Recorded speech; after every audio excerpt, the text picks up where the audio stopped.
Ladies and gentlemen, and welcome to our meeting for the Irving City Council for July 31st, 2025. It's a pleasure to have all of you with us. We're experiencing a little technical difficulty, so you'll see some movement around behind me as they're getting everything ready to go. Shanae, do we have organizational service announcements? Yes, sir, we do. We have two of them. Get my script. All right, we allow 3 minutes each for the organizational service announcements. We have two speakers. Our first speaker is Rinkesh Desai. Second is Evelyn Hall.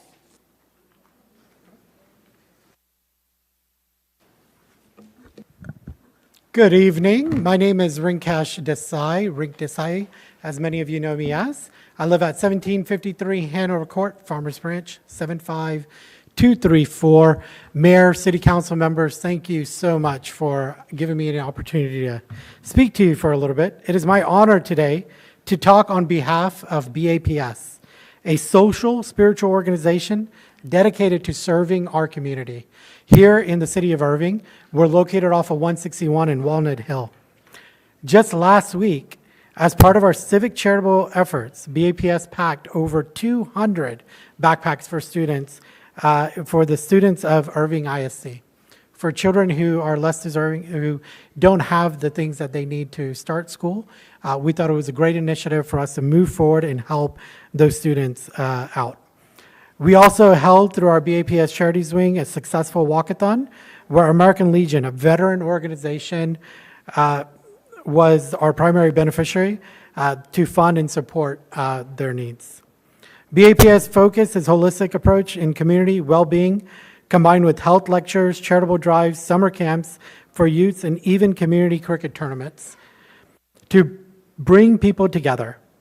We would like to invite you all to our community on Wednesday, October 22nd, and this is for all Irving residents. It's completely open for every Irving resident. We'd love to see all of the city council members as well as the mayor, and most importantly, all the staff and everyone that keeps our city running. It'd be incredible to have all of you at our event October 22nd from 5:30 onwards, and there will be fireworks, so it'll be lots of fun. Our primary mission is for service, unity, and wellness, and our focus is to help bring peace not only around the world, but also within each of us as we continue to move things forward. Thank you.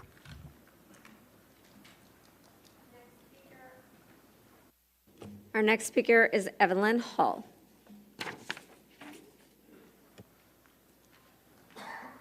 Good evening. My name is Evelyn Hall. I live at 4476 Jardin Street, Irving, 75038. Ms. Hall, can you pull your... Yep. Better? Thank you. I'm a longtime volunteer and new board member with the DFW Humane Society, and I wanted to share three great announcements. First, in April, the DFW Humane Society participated in the Partner Up Challenge with Best Friends. If we met the qualifications, we would receive a $2,000 grant. The qualifications included transfer in 10% more animals from a partner shelter than previous year and adopt out one more pet than the previous year. This meant we needed to transfer in 49 animals and adopt out 37. The team worked hard and we transferred in 76 animals and adopted out 76 animals. Because of the hard work the team did, we actually received $5,000 instead of the $2,000 originally planned. We were one of 8 intake organizations with the greatest year-over-year improvement. Our second announcement is a donation from attorney Jim Adler. The Hammer Helps program was developed in 2021 and has supported over 20 organizations and donated more than $100,000 in nonprofits. We were thrilled that the organization selected us as a recipient for the donation. We're in the company of Kids Meals, Texas Champion Dance Academy, and the Autism Community Network. We're honored to have received $5,000 from the Hammer. And finally, we're thrilled to announce that DFW Humane Society's signature fundraiser, Black Collar Affair, is back. This will take place on Saturday, October 4th, 7 o'clock, at the Raleigh Underground near the Toyota Music Factory. This will be a sit-down dinner, drinks, silent auction supporting our fur families. Please mark your calendars, and we look forward to seeing you there. We're proud to partner with Irving and what the future holds. Thank you.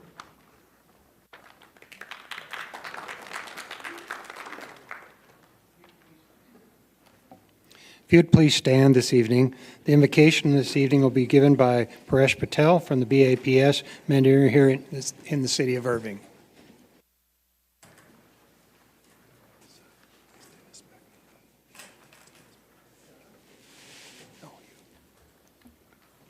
On behalf of His Holiness Mahan Swami Maharaj, present spiritual leader of the BAPS Swaminarayan Sanstha, and on behalf of the BAPS Sri Swaminarayan Mandir in Irving, Texas, I bid everyone a warm, humble Namaste and Jai Swaminarayan.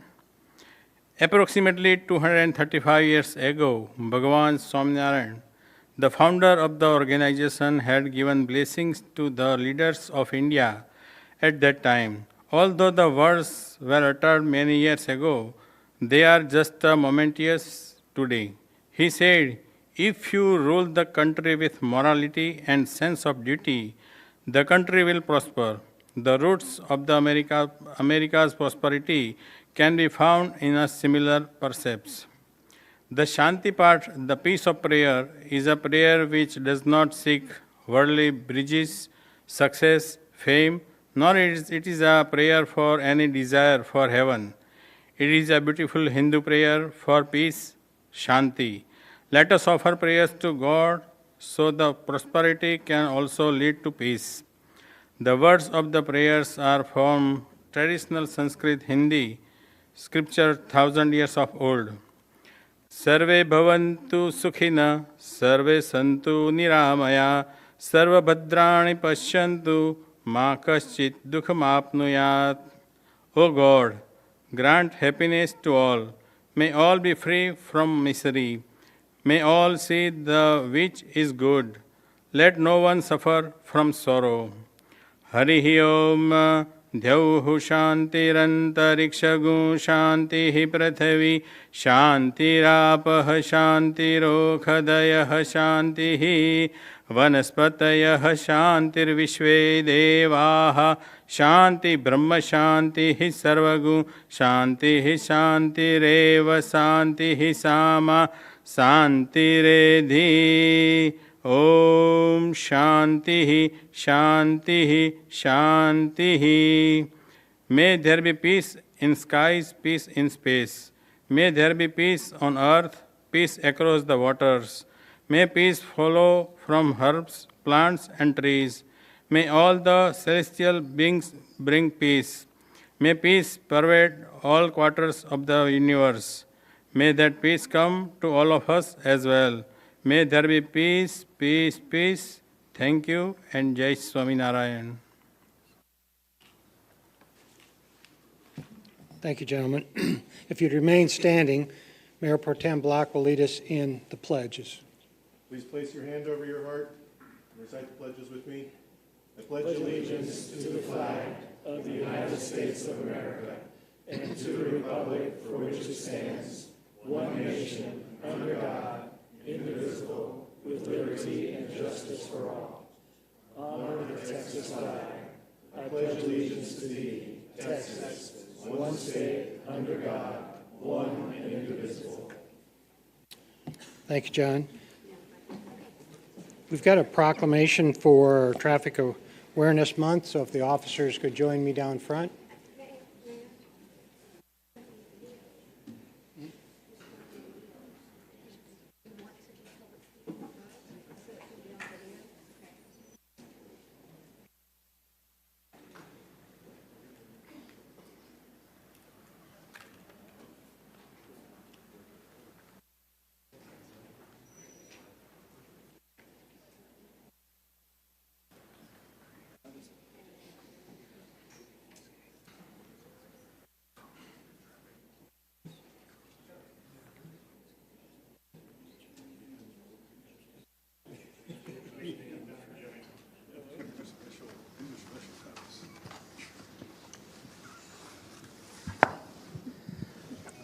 Well, we have a proclamation for Traffic Awareness Month. We are very fortunate to have some of the best and the business right here in our city, and they deal with the day-to-day operation.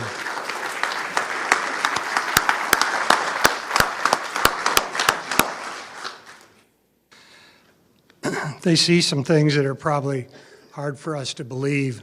One of the challenges we face is because of 183, 114, Loop 12, 635, 161.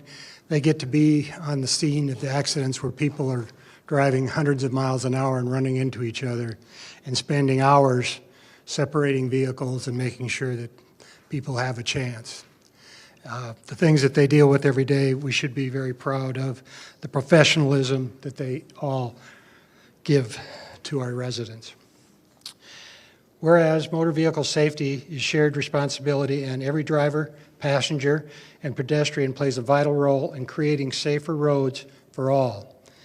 And whereas National Traffic Awareness Month observes each August, serves as a reminder to the importance and responsibility of driving habits and roadway vigilance. And whereas practicing safe driving habits, including always wearing your seatbelt, avoid speeding, using turn signals when changing direction, and never operating a vehicle with impaired drugs or alcohol, can significantly reduce the risk of accidents and save lives. And whereas vehicle maintenance is an essential aspect of traffic safety, as properly maintained vehicles help prevent mechanical failure and improve overall road safety for everyone. And whereas having an adequate auto insurance is a crucial safeguard that can help cover medical expenses and property damages in the unfortunateness of an accident. And whereas all road users must stay alert and be aware of their surroundings, prepared to respond to unexpected dangers such as erratic drivers, pedestrians, animals, debris, and the sudden weather changes. Now therefore, I, Rick Stouffer, as Mayor of the City of Irving and the Irving City Council, do hereby proclaim the month of August 2025 as National Traffic Awareness Month in Irving, Texas. Congratulations, gentlemen.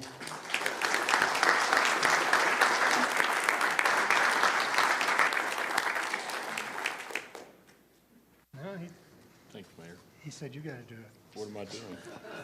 What am I doing? See, these guys are so, they never want to be in the limelight. They never want to take appreciation for what they do.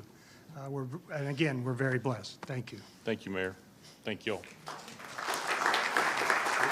Can I have a minute? If I could, we'll take a chance, Mayor and Council. This month is special month. If I could just remind everyone, we are, this is the last day of the 7th month of the year, and we've had 11 fatalities this year already, 8 of which have been caused by intoxicated drivers. Last Friday, 2 of my police officers standing out on 183 trying to block the highway for an accident were almost hit and killed last Friday. So I would like to take this opportunity to beg the community to pay attention to their driving and slow down. These guys have servants' hearts, and they work relentlessly and tirelessly to make the community safe. These are some of our motorcycle cops, and they do an extremely dangerous job in extreme conditions. So please watch out for them and take care of one another. Thank you, Mayor.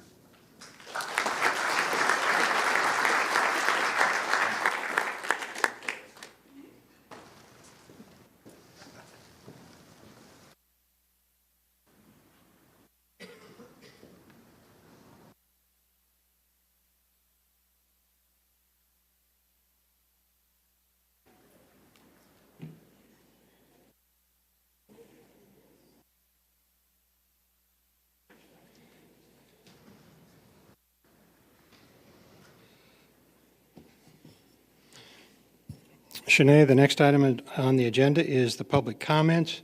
Do we have residents that wish to speak? Yes, sir, we do.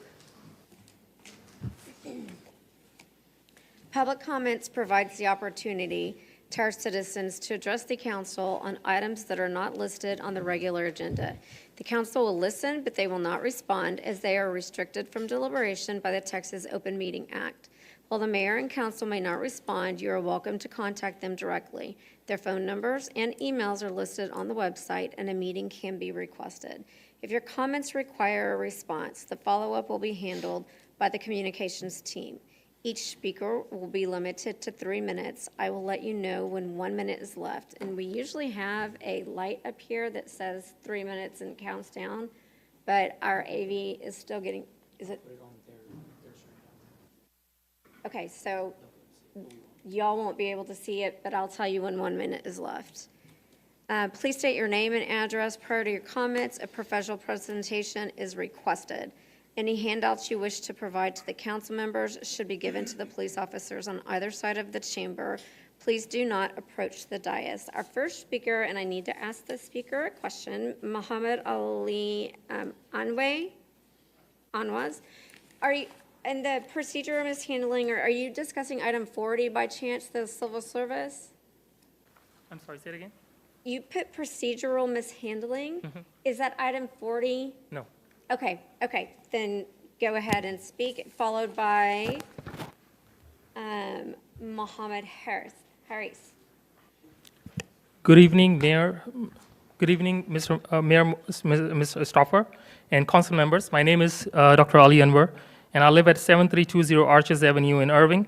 I'm a voter here and a volunteer with the Irving Muslims Political Action Committee. I'm here tonight to raise concerns about how the ceasefire resolution and 2 other items were removed from May 29 council agenda, and the city's lack of response since then.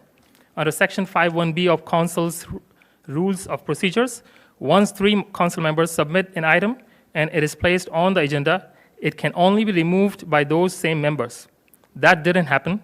Council members Canosa, Muller, and Block submitted this resolution on a Monday.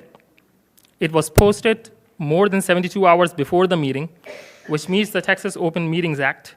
The public saw it on the city website and at City Hall. But that Thursday, former council member Brad Lamorgese raised objections. Mayor Stauffer upheld those objections and removed the items without discussion, appeal, or chance for legal opinion. Even if, would I be able to show it? I want to present, no? We don't have the video. Would it be projected on the camera? No, it's not. Hold on, just give us a minute.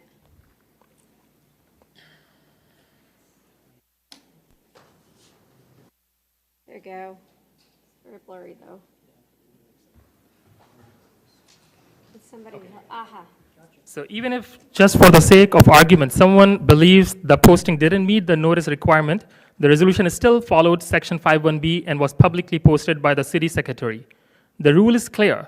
Once an item is placed on the agenda, only the submitting council members can remove it, but that didn't happen. Instead, the item was blocked from discussion, undermining both process and the rights of elected officials. On July 1st, our Legal Affairs Committee emailed the City Attorney Office asking for clarification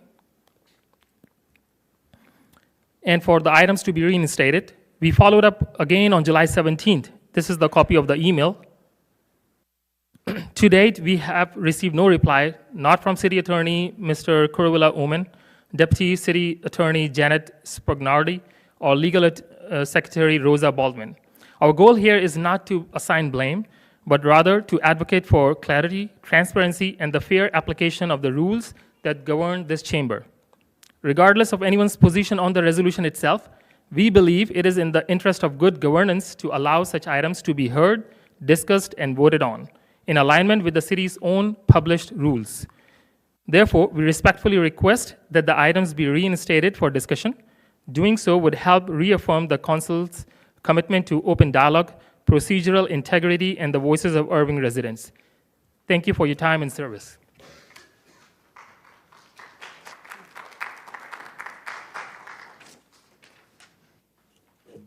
Next speaker is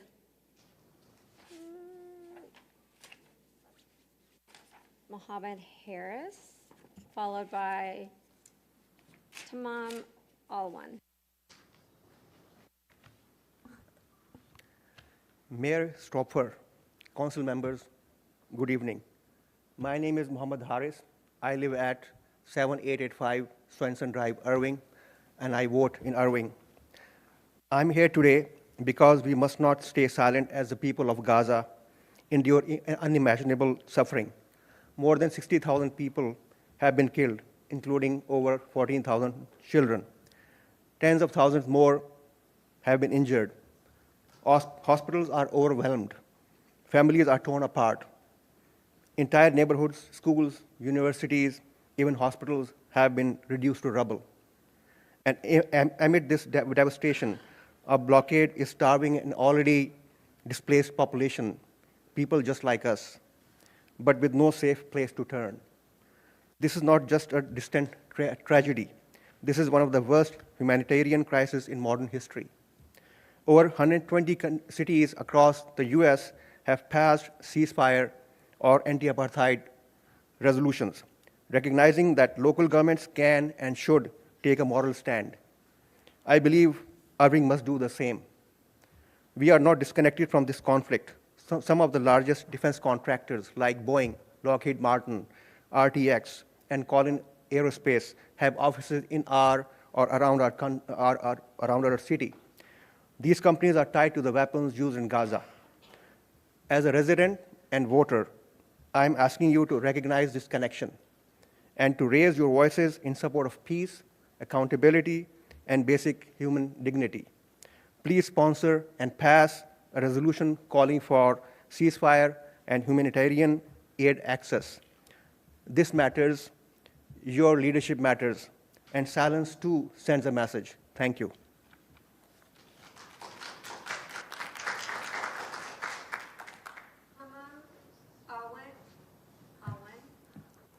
Followed by Shara Khan. I begin in the name of God, the most beneficent, the most merciful. Respected Mayor and Council members, my name is Tamam Alwan, and I live at 3110 Cheyenne Street, here in Irving, where I also vote. We often hear that international issues like Gaza have no place in city government. But the truth is, the city is the closest level of government to the people. We talk to you. We see you at community events. We come here to raise concerns directly to you. That's something we can't always do with state or federal officials. When local governments speak, it filters upward. City councils around the country have shaped national discourse before, and this council has the opportunity to do that now. But I'm not just here because of governance. I'm here because of what's happening to children in Gaza. British lung surgeon Dr. Rick Menard, a man with no political agenda, recently returned from Gaza, where he was on a humanitarian medical mission, and remarked, and I quote, "It's been far worse than I ever imagined. I thought I'd be prepared for it, but I wasn't. It was beyond description how awful it was." He gave interviews at several news outlets in the past few days where he described treating children with gunshot wounds to specific body parts on different days. First, the head and neck, then the abdomen and chest. And one day, he said it was several boys, children, not adults, all shot in the testicles. He said, and I quote, "It seemed to us like it was a game of target practice. I never believed this was possible unless I'd seen it with my own eyes." This is beyond politics. This is about our shared humanity. These are children, and this resolution gives the council a chance to say, we will not look away. So I ask you, respectfully, sponsor and vote yes on a ceasefire resolution. Let Irving be one of the voices that breaks through the silence. Thank you for your time. Shariar Khan, followed by, and I apologize if I'm mispronouncing your names, Ziba Khan.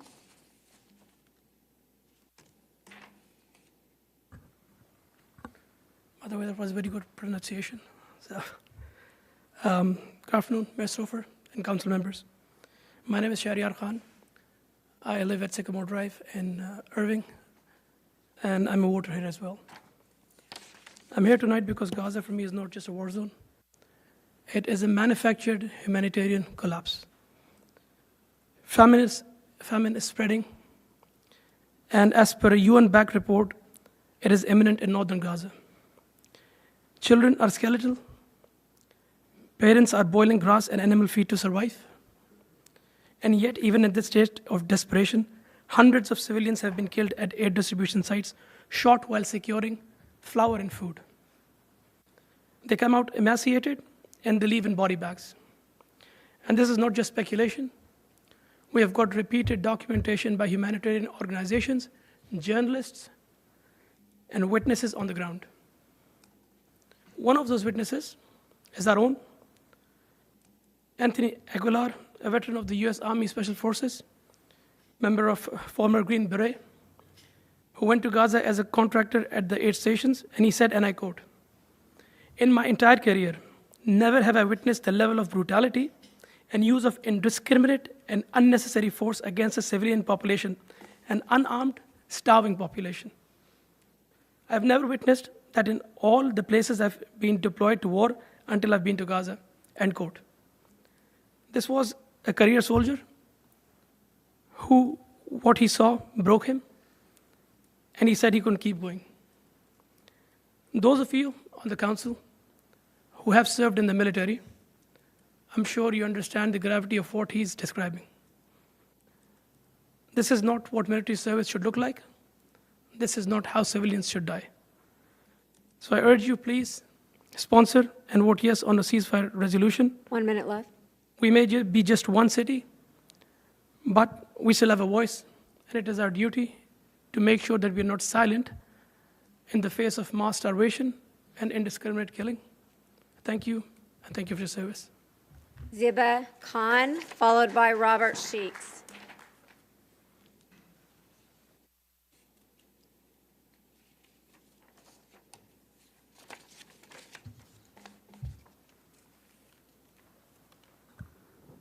Good evening, Mayor Stopfer and council members. My name is Zeba Khan. I vote and live here in Irving at 10412 Morton Court. I'm a single mom of 3, and like many people across the country, I am struggling with the cost of living. Rent is up, and healthcare feels like a luxury expense. Groceries are up too. According to the Labor Bureau statistics, food prices have risen over 20% in the last 3 years, and more than half of Americans say they're cutting back on essentials, including skipping meals, just to make ends meet. So why are we sending billions of our tax dollars to starve Palestinian families instead of feeding our own? Why are we subsidizing health care for illegal settlers in occupied Palestinian territory instead of expanding on health care for the 27 million Americans who don't have access to it? Whether you believe the situation in Palestine is complicated or not, we can all agree on some very simple facts. Gaza is 1/67th the size of the DFW Metroplex.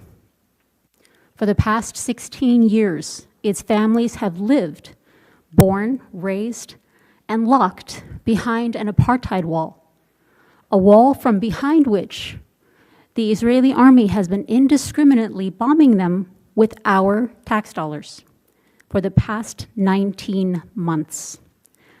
I know you don't control that funding. I know you don't have the power to redirect our taxes, meaning they won't be spent on death abroad and instead they could support life at home. I know that Texas law prohibits you from divesting our taxes from their destruction, but I know that we're not powerless. We can still pass resolutions, as many cities have, saying, not in our name. They may starve children with our money, but not in our name.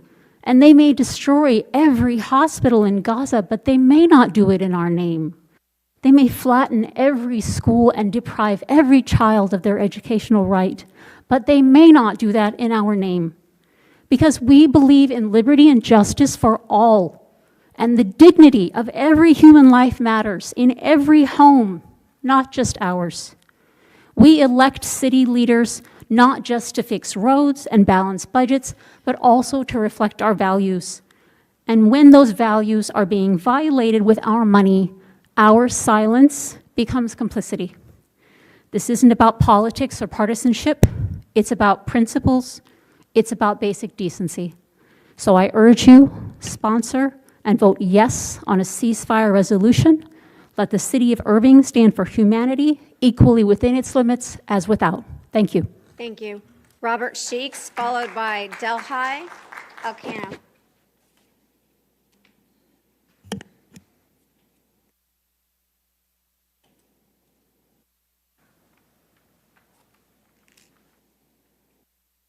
Greetings, I'm Robert Sheeks. I live at 1903 West 5th Street, 75060. And I'm here also to encourage you guys to vote in favor of a ceasefire resolution for Gaza. I am a baby boomer, and I was raised on the idea that World War II was won by the good guys, and that afterwards the United Nations was established to create a better world, to prevent wars. Well, one downside to being the most powerful military in the world is one tends to think that one is always right. And now in the last, well, probably more before I started paying attention, we've run up against the rules-based order that we like to talk about. The ceasefire in Gaza came up 3 times when Joe Biden was president, and it didn't get our support. It was vetoed by us because the United States is one of the 5 permanent members that has a veto. So no ceasefire. So that makes us sort of complicit in the mass murder that's taking place in Gaza, and that's been taking place in Gaza. And then there's the matter of the International Criminal Court and the International Court of Justice. Justice is like the beginning of government. You want protection from the rowdies in the next space, and so who's going to say who's the good guy, who's the bad guy? You have to have a system of justice. Well, we have several institutions at the international level, and we're flouting them because we can. And so somebody needs to speak out, and the city of Irving is a pretty sizable town, and their voice would be heard. Maybe not dispositively by the guys that are running things right now, but still. 1 minute left. It is important to say what is true and to speak against what is so demonstrably evil. At any rate, I don't know about the procedural complications of this removal of the resolution that I just heard about tonight. An interesting topic itself, but we shouldn't hide behind those things, and we shouldn't let it prevent us from speaking truth to the things that threaten the world that we live in and the people that live in it. Thank you. Delhi Elcampo, followed by Jessica Lesser.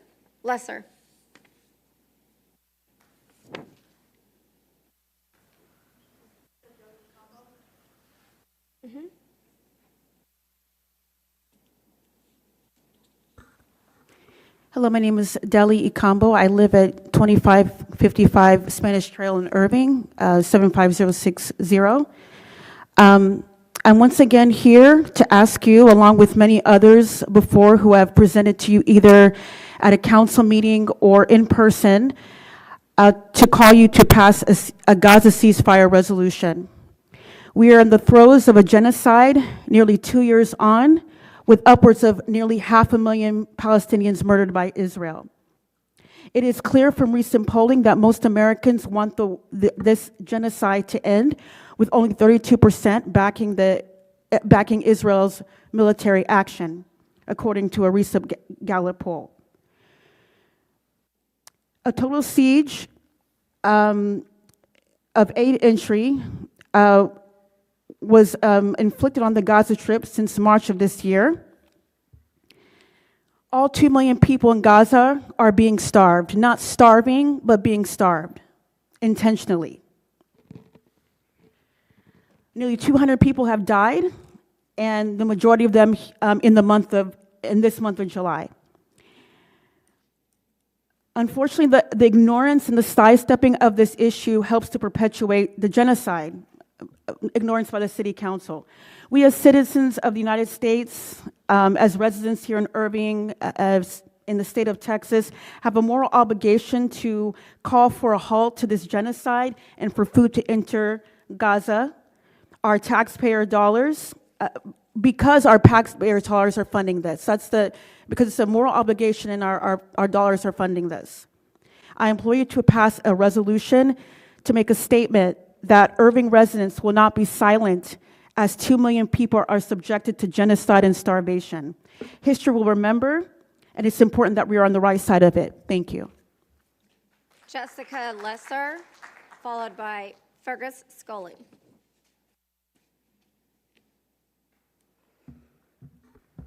Hello, my name is Jessica Lesser. I live at 414 Northeast Street in Arlington, Texas, 76011. Some of you may remember me. I have spoke at the July 10th City Council meeting. I was present at the July 21st Arts Board meeting, and I was present this morning at the Finance Committee meeting. And I am here once again to discuss the potential termination of part-time employees at the City of Irving Arts Center.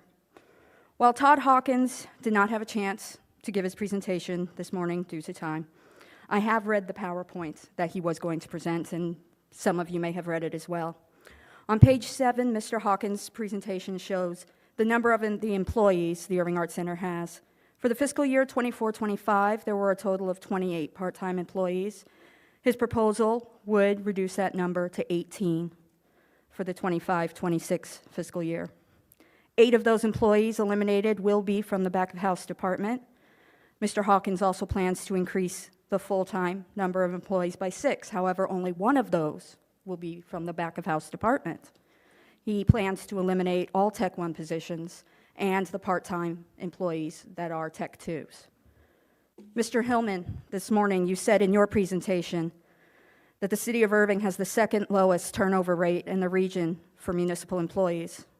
You also said that one of your goals was to maintain strong focus on recruitment and retention of said employees. Mr. Hawkins' financial budget proposal would go against that sentiment. On July 21st, the Arts Board was meant to vote on the budget proposal. My coworkers and I did speak in front of that council that night.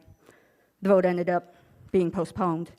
Mr. Hawkins stated that it was due to some, quote, misinformation that needed to be cleared up.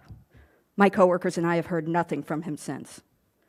This morning at the Finance Committee meeting, we heard from the representatives of the Convention Center. Their budget comes from hotel taxes just as the Art Center's does. The Convention Center has managed to work into their budget to keep all 22 of their part-time employees, and the Art Center chooses not to. However, they do propose to spend $40,000 on new benches and chairs for the lobbies. Last year, the Art Center was renovated. The HVAC, roof, and basement, spending well over $1 million for renovation, and by the way, the HVAC still malfunctions. I have attempted to view the full Irving Department of Arts and Culture's proposed budget, but the Arts Board would not release the information through an open records request as it has not been approved yet. So unfortunately, I still do not know fully what is being proposed, and Mr. Hawkins has not been forthcoming with the information. However, I ask you, the City Council, to veto any budget that proposes the elimination of 10 part-time employees who see the Irving Arts Center as their second home. As you said, Mr. Hillman, it is important to retain and take care of our long-term employees, no matter what department they come from. Thank you, Ms. Lesser. Fergus Scully.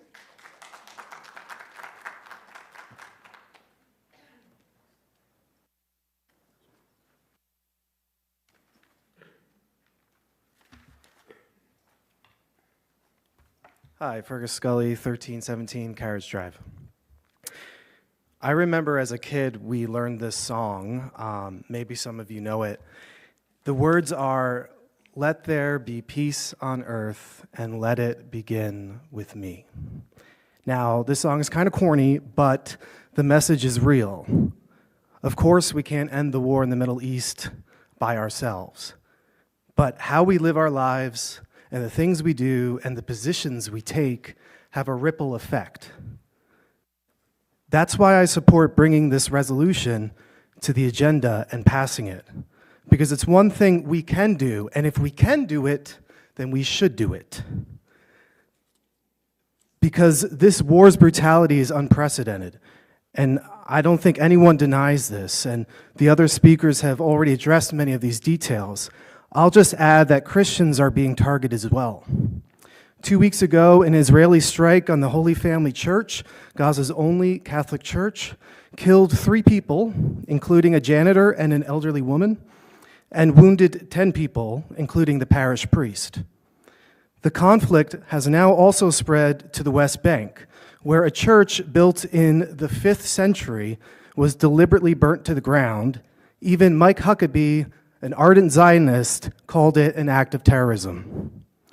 Cardinal Pizzaballa of Jerusalem has called for a ceasefire. Pope Leo has called for a ceasefire. President Trump himself has called for an end to this very brutal war. So let's encourage the president to follow through on that call.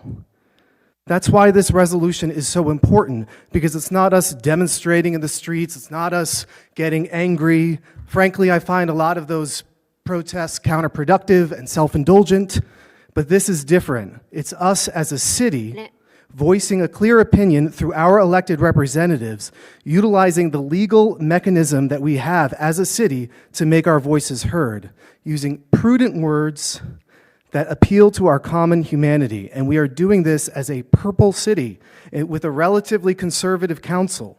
And therefore, I think a resolution like this might actually have some ripple effect towards peace. And if that's the case, how can you not support it in good conscience?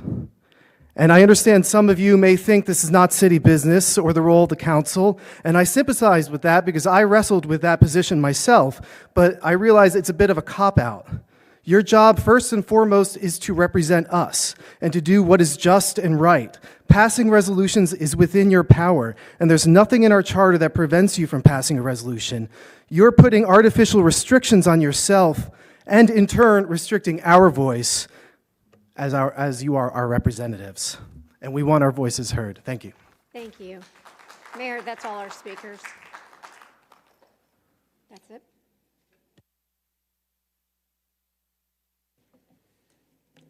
Next item on our is a city operations update. Chris, do you have an update? Okay, then we'll go to the consent agenda, which is items 2 through 30.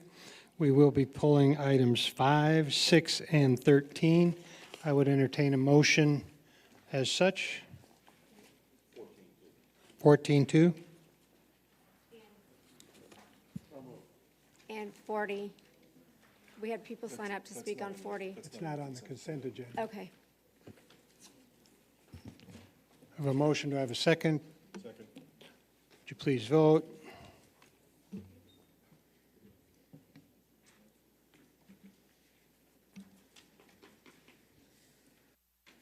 And it passes unanimously. Item number 5 is a resolution approving an amended and restated interlocal agreement for security and peace officer service between the City of Irving and the Irving Independent School District, IISD, to maintain the School Resource Officers Program at the IISD campus. Are there any comments on this? Mark. Thank you, Mayor. Yeah, we discussed this item and also item number 6 in the work session agenda. We had a chance to talk to Chief Miller about the use of Irving police officers as resource officers in these 2 different school districts. It is, the school districts are offering to pay 60% of the cost of the officers, but at the same time, it is a financial burden on the city, and it also takes officers away from what Chief Miller might be able to do with them otherwise. We know that Capella ISD provides their own resource officers, and it would make sense to me for Irving ISD and Carrollton Farmers Branch ISD to do the same. The agenda item is, between the two, is over $1.5 million, which is a significant expenditure. We have our budget season coming up. We're already talking about not having enough revenues to be able to do all the things that we need to do for the city. Since these expenditures are more properly borne by the school districts, I oppose the items 5 and 6. Thank you. Any other comments? Hearing no other comments, I'd entertain motion. Yeah. Mayor, I'll make a motion to deny item number 5. We have a motion and a second for denial. Would you please vote? Yes.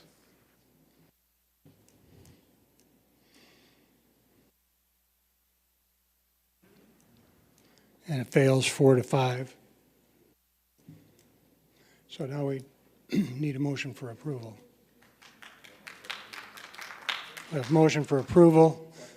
Second, would you please vote?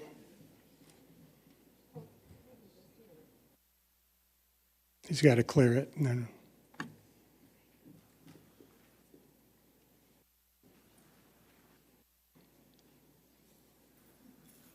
Okay, so we have a motion for approval.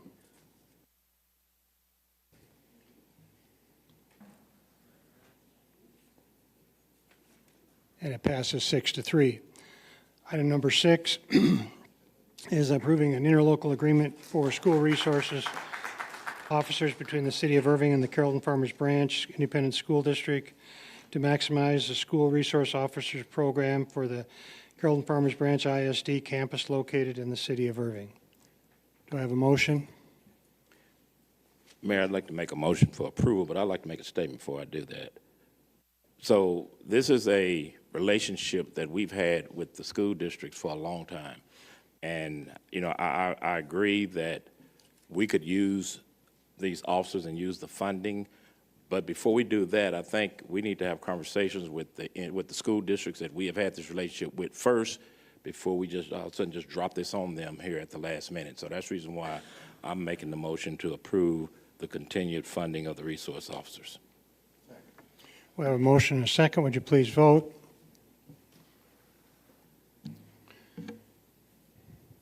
And it passes 6-3. That brings us to item number 13, which is a resolution approving a submission of the fiscal year 2025-2026 action plan to the United States Department of Housing and Urban Development for the use of federal funds, community development block grants, investment partnership grant, and emergency services. Shanae, do we have people signed up to speak on this? Yes, we do. We have several, so I will keep everybody to 3 minutes. Our first speaker is Angela Hoskins, followed by Michelle O'Kell.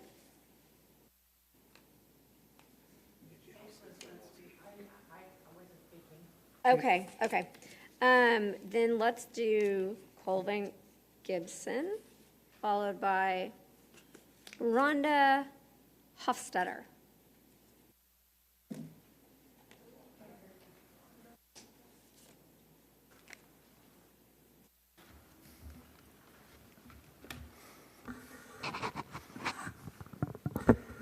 Good evening, Mr. Mayor, City Council, City Manager, and ladies and gentlemen. My name is Colvin Gibson. I reside at 2110 Texas Ash Drive in Irving, where I have lived for 34 years. My objective is to strongly urge you to direct city staff to revise the 2025-2026 action plan, to change the allocation of the $3.2 million of federal funds by moving 100,000 ESG monies and another 200,000 home and CDBG dollars to homeless nonprofits and homeless-related uses.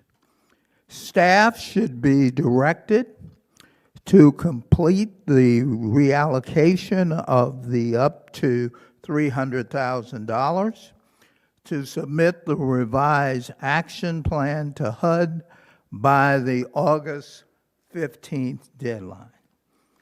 A city of over 260,000 people does not normally look to Dallas to handle its fire and policing, its solid waste, etc. Irving churches have been stepping up to the challenge, nonprofits too. Businesses and citizens recognize the challenge and know that poverty is a continued issue. Please don't look the other way. In Deuteronomy 15:11, God instructs the Israelites to be open-handed toward the poor and needy in their land, indicating that poverty is a continual issue. Thank you.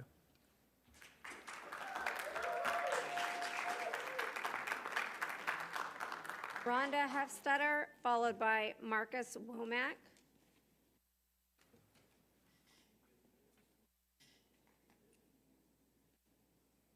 Good evening, Mayor Stouffer, council members. I do have a few points I'd like to touch on for both Article 13 and 14. Thank you for, after months of needing your help, to reach out to the Irving Police to step in and help our citizens and businesses of the downtown Irving to clean up the unhoused who refuse to be helped by many nonprofit programs and even programs in Dallas. My understanding is the Housing Redevelopment Board put this action plan together for citizen input and your approval. That was a challenge in itself because this 50-page action plan was buried very deep, and I had to have help by your receptionist to even be able to find it. And then understanding it, which thank you, Calvin, for explaining the money part to me. In the plan, you have agreed to support our amazing nonprofits that help with the unhoused. The dollar amount from HUD is listed, but you're not required to put the amount or who it would go to in this plan. You ask for requests, and they can be accepted or denied. But what I hear is even when they are accepted, the money sometimes does not get distributed to them, and even gets sent back to HUD at the end of the year. Why? The nonprofits in this city need you to follow through on your plan. Also in this plan, I did not see a commitment to increase our police department for the safety and well-being of our citizens and businesses. And I truly do thank you for stepping in with the police to clean up downtown after months and months of asking for help. I would like to see the unhoused children and teenagers at the top of the priorities to help in order to stop the cycle for them and give them a chance in life. Our unhoused that do not want our help and want to sleep on the streets and use bathroom where they choose should continue to be moved on. And yes, the part in the plan where the police is building 45 seconds. a rapport with the unhoused is very important. Be kind, be gentle, but keep them moving until they ask for our help. I'm sorry. I'm here as a homeowner and a business owner, and I grew up here and I remained as several of my friends have moved on. I love this city, but I expect you to follow through and add to this plan for this city to thrive. And I'm sorry, I'm Rhonda Hofstetler, 332 Lane Street, Irving. Marcus Womack, followed by Wendy Johnson.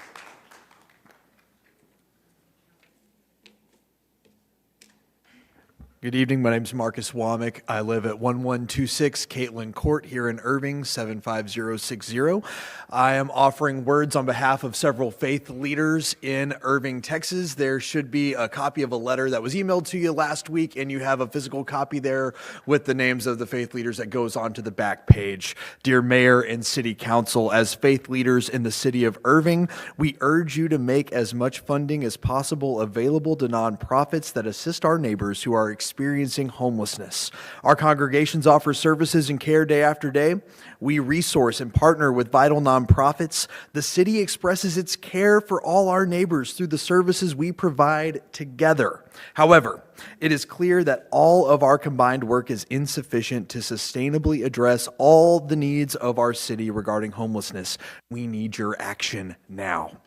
Homelessness is an expressed priority and concern for many of our citizens. As people of faith and neighbors in Irving, we share the hope of eradicating homelessness through supportive care, empowering our neighbors, compassionate intervention, and just action.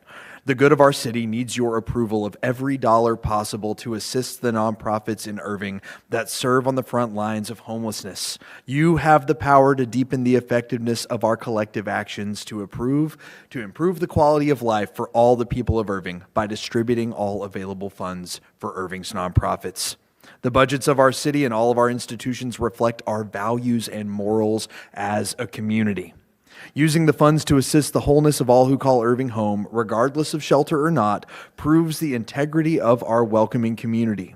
Hear our call and act now to invest the funds on hand for the dignity and good of our neighbors experiencing homelessness. Join us in fully funding the work we share so that homelessness will not be an ongoing concern in Irving, not because we detained or removed any person who has no shelter, but because we created hope together for everyone who finds a home here.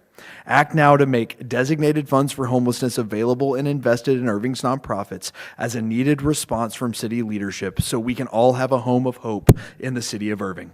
Our congregations place trust in you as our city leaders to be partners in creating the right solutions for all of us. We're asking that our city does everything in its power to support those who are helping where the help is needed most. We are praying for the work you do as you discern the best use of local, state, and federal funds. You can lead the way in increasing the effectiveness of all of our shared work to make our city a livable, thriving community for all. Peace, faith leaders in Irving. I will add with my additional 18 seconds, I also offer this personally as a neighbor and voter and taxpayer in this city and who looks to you and is partnering with you as your neighbor invested for the good of this community. Thank you. Wendy Johnson, followed by Lana Hanson.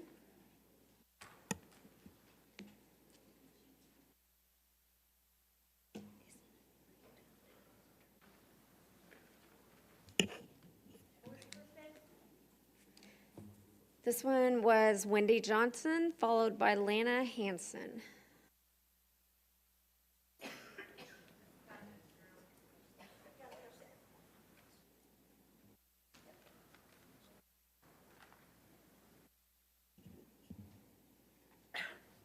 Hello, my name is Wendy Johnson. My mailing address is 2700 Findlay Road,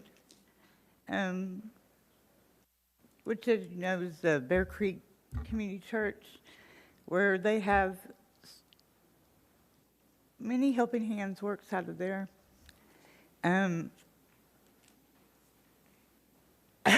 been here since the summer of last year, homeless, and I don't really identify totally with the rest of the population. I'm in school, I go to college, and I may be housed at the moment, but it's very insecure, and I'm not really eligible for a lot of the services and a lot of the housing because I don't have a mental issue. I don't have a drug problem. I'm not on any kind of check. It's so hard to do better when you don't have anything to go on. I'm all on my own, and I've been helped by this town so much. Many helping hands, the Bear Creek Church, helping around town, the Spirit of Unity, the Methodist Church, I could go on and on. They've all played a part. The Islamic Center, everybody's doing their part. And it's just so crazy to me that the government would give money for housing and not go towards housing.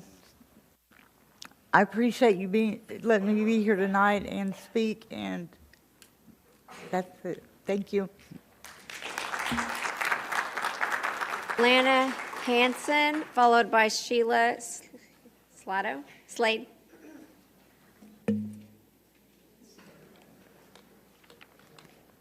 Hello, it's me again. Hi, I'm Lana Hanson. I live at 3708 Partridge Lane in Irving. I am here to speak about the reallocation of $300,000 that Mr. Gibson spoke about. I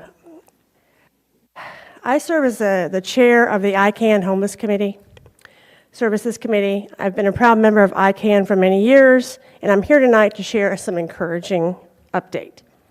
We are relaunching our efforts through ICANN by gathering a team of community leaders, faith leaders representing local nonprofits, downtown businesses, and concerned citizens. Together, we are working to develop a comprehensive plan to address homelessness in Irving. Many helping hands, along with several downtown business owners, have begun conversations about practical collaborative solutions. While some of these ideas are still in early stages, they show real promise. And as you can imagine, many of them will require funding to move forward. One possible path for funding is to be distributed through ICANN to support the recommendations of this collaborative group. But for smaller nonprofits to access that funding, we must establish a clear path for fiduciary oversight. A designated fiduciary partner is essential to ensure accountability and compliance while allowing grassroots organizations to carry out work effectively. This will also help the nonprofits obtain the capacity to build in the future, to apply.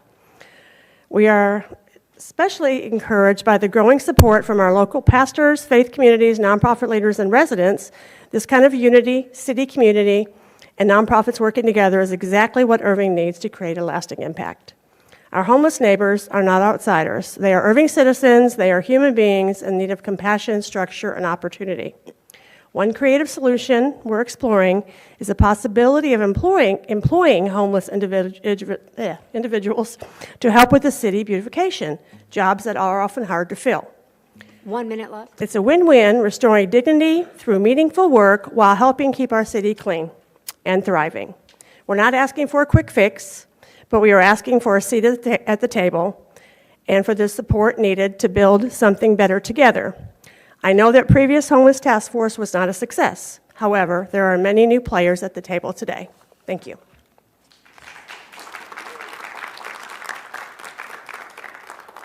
Sheila Slade, followed by Laura Anderson. Hello, Mayor and City Council. My name is Sheila Slade. I live at 3101 Straight Street, Irving, Texas. I have lived here my whole life. I have been in the nonprofit world for 11 years. I first want to start by saying that I'm very proud of my city and very proud of a lot of things that have been done through my city. I'm here to ask you to please continue to do the right thing and help us, all the nonprofits in Irving, help our friends without homes. I don't know what that looks like exactly and how we get better and how we get to that point, but I do know that my city can do better. I'm asking the city to work with the local nonprofits more and work with the homelessness. We need to focus stronger on chronic homelessness in Irving and mental health needs. My ministry hat, helping around town, that I have funded and been with for 7 years, also helps single moms and homeless people and seniors. So it's not just the homelessness, but we have so many homeless people in Irving that need help. I'm just asking you to please help us do the best we can. Thank you. Laura Anderson, followed by Delhi Akimbo. Good evening, Laura Anderson, 1425 West Pioneer, Suite 114. Before I start, want to tell Colvin Gibson, thank you so much for explaining about the funds. If we could transfer those funds before the August 15th deadline, we certainly would appreciate it. And I also want to thank my friend Wendy Johnson. Wendy has not had stable housing for over a year, is what you've heard. And currently she's staying in a hotel in Garland because that's the safest place for her right now.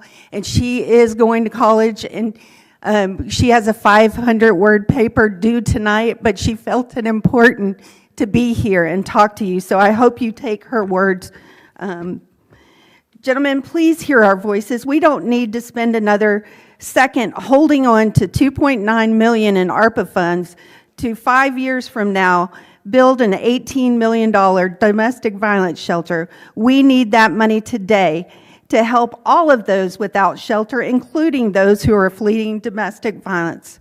About a month ago, on a Friday night, I got a call from a nurse manager at the hospital saying one of the councilmen asked him to call me.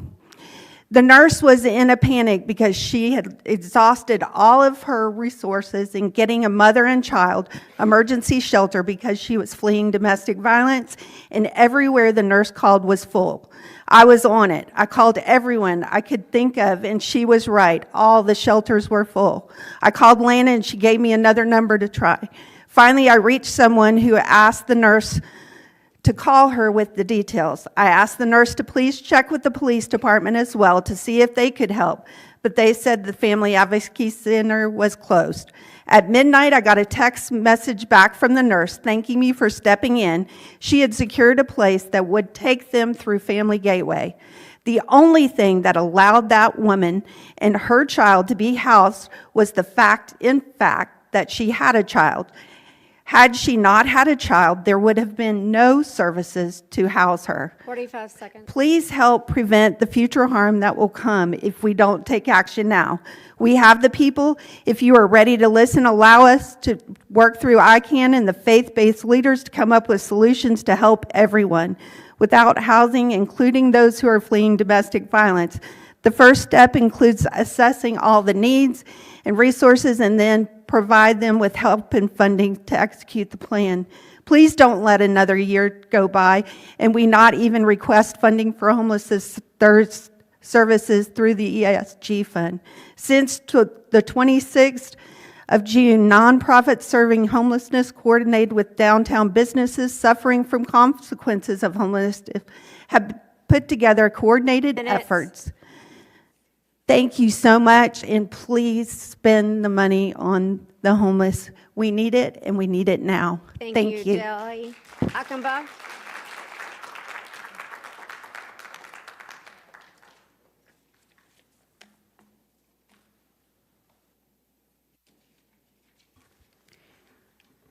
Hello, my name is Deli Ikambo. I live at 2555 Spanish Trail, and I actually want to speak in favor of the funding, but I also want to address the issue that I think will address the issues that are being brought up. So in 2001, the City Council accepted ARPA funds, of which a recommendation was given to use the funds to build a non-congregate shelter to house and serve the homeless individuals in Irving. Instead, it was decided that the funds would be funneled to build a domestic violence shelter. The $2.9 million of these ARPA funds are only a fraction of the estimated $20 million needed to build a domestic violence shelter. So based on this, in my opinion, it was clear that the council was not serious about the building of a domestic violence shelter, most of which the money has not even been secured yet. Simultaneously, homelessness has increased in Irving, and NPOs are struggling to keep up. Many people are sleeping in outside areas, in their cars or in motels. The $2.9 million in ARPA funds would be able to cover the cost of a shelter to help support these individuals. If the City Council generally wants to help residents and domestic violence victims in Irving and surrounding cities, it should allocate the funds to a shelter and make a real effort to secure the $20 million needed to build a domestic violence shelter, of which, as mentioned, little progress has been made. This doesn't have to be an either-or issue. In addition, allocating these funds to the shelter would allow ESG funds, HUD funding that is available every year, to be used to provide further financial support to the shelter and helping homeless individuals. So I wanted to speak in favor of of passing the resolution, but at the same time, you know, we also need to address this money that's sitting there that we have to use before 2030 to build a domestic, a non-congregate shelter. Thank you.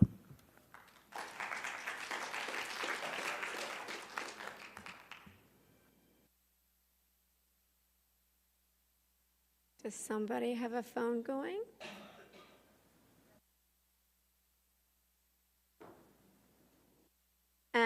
That's our last speaker.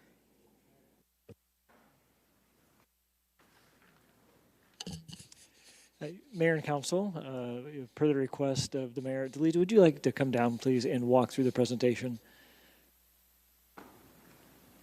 for the action plan? Thank you.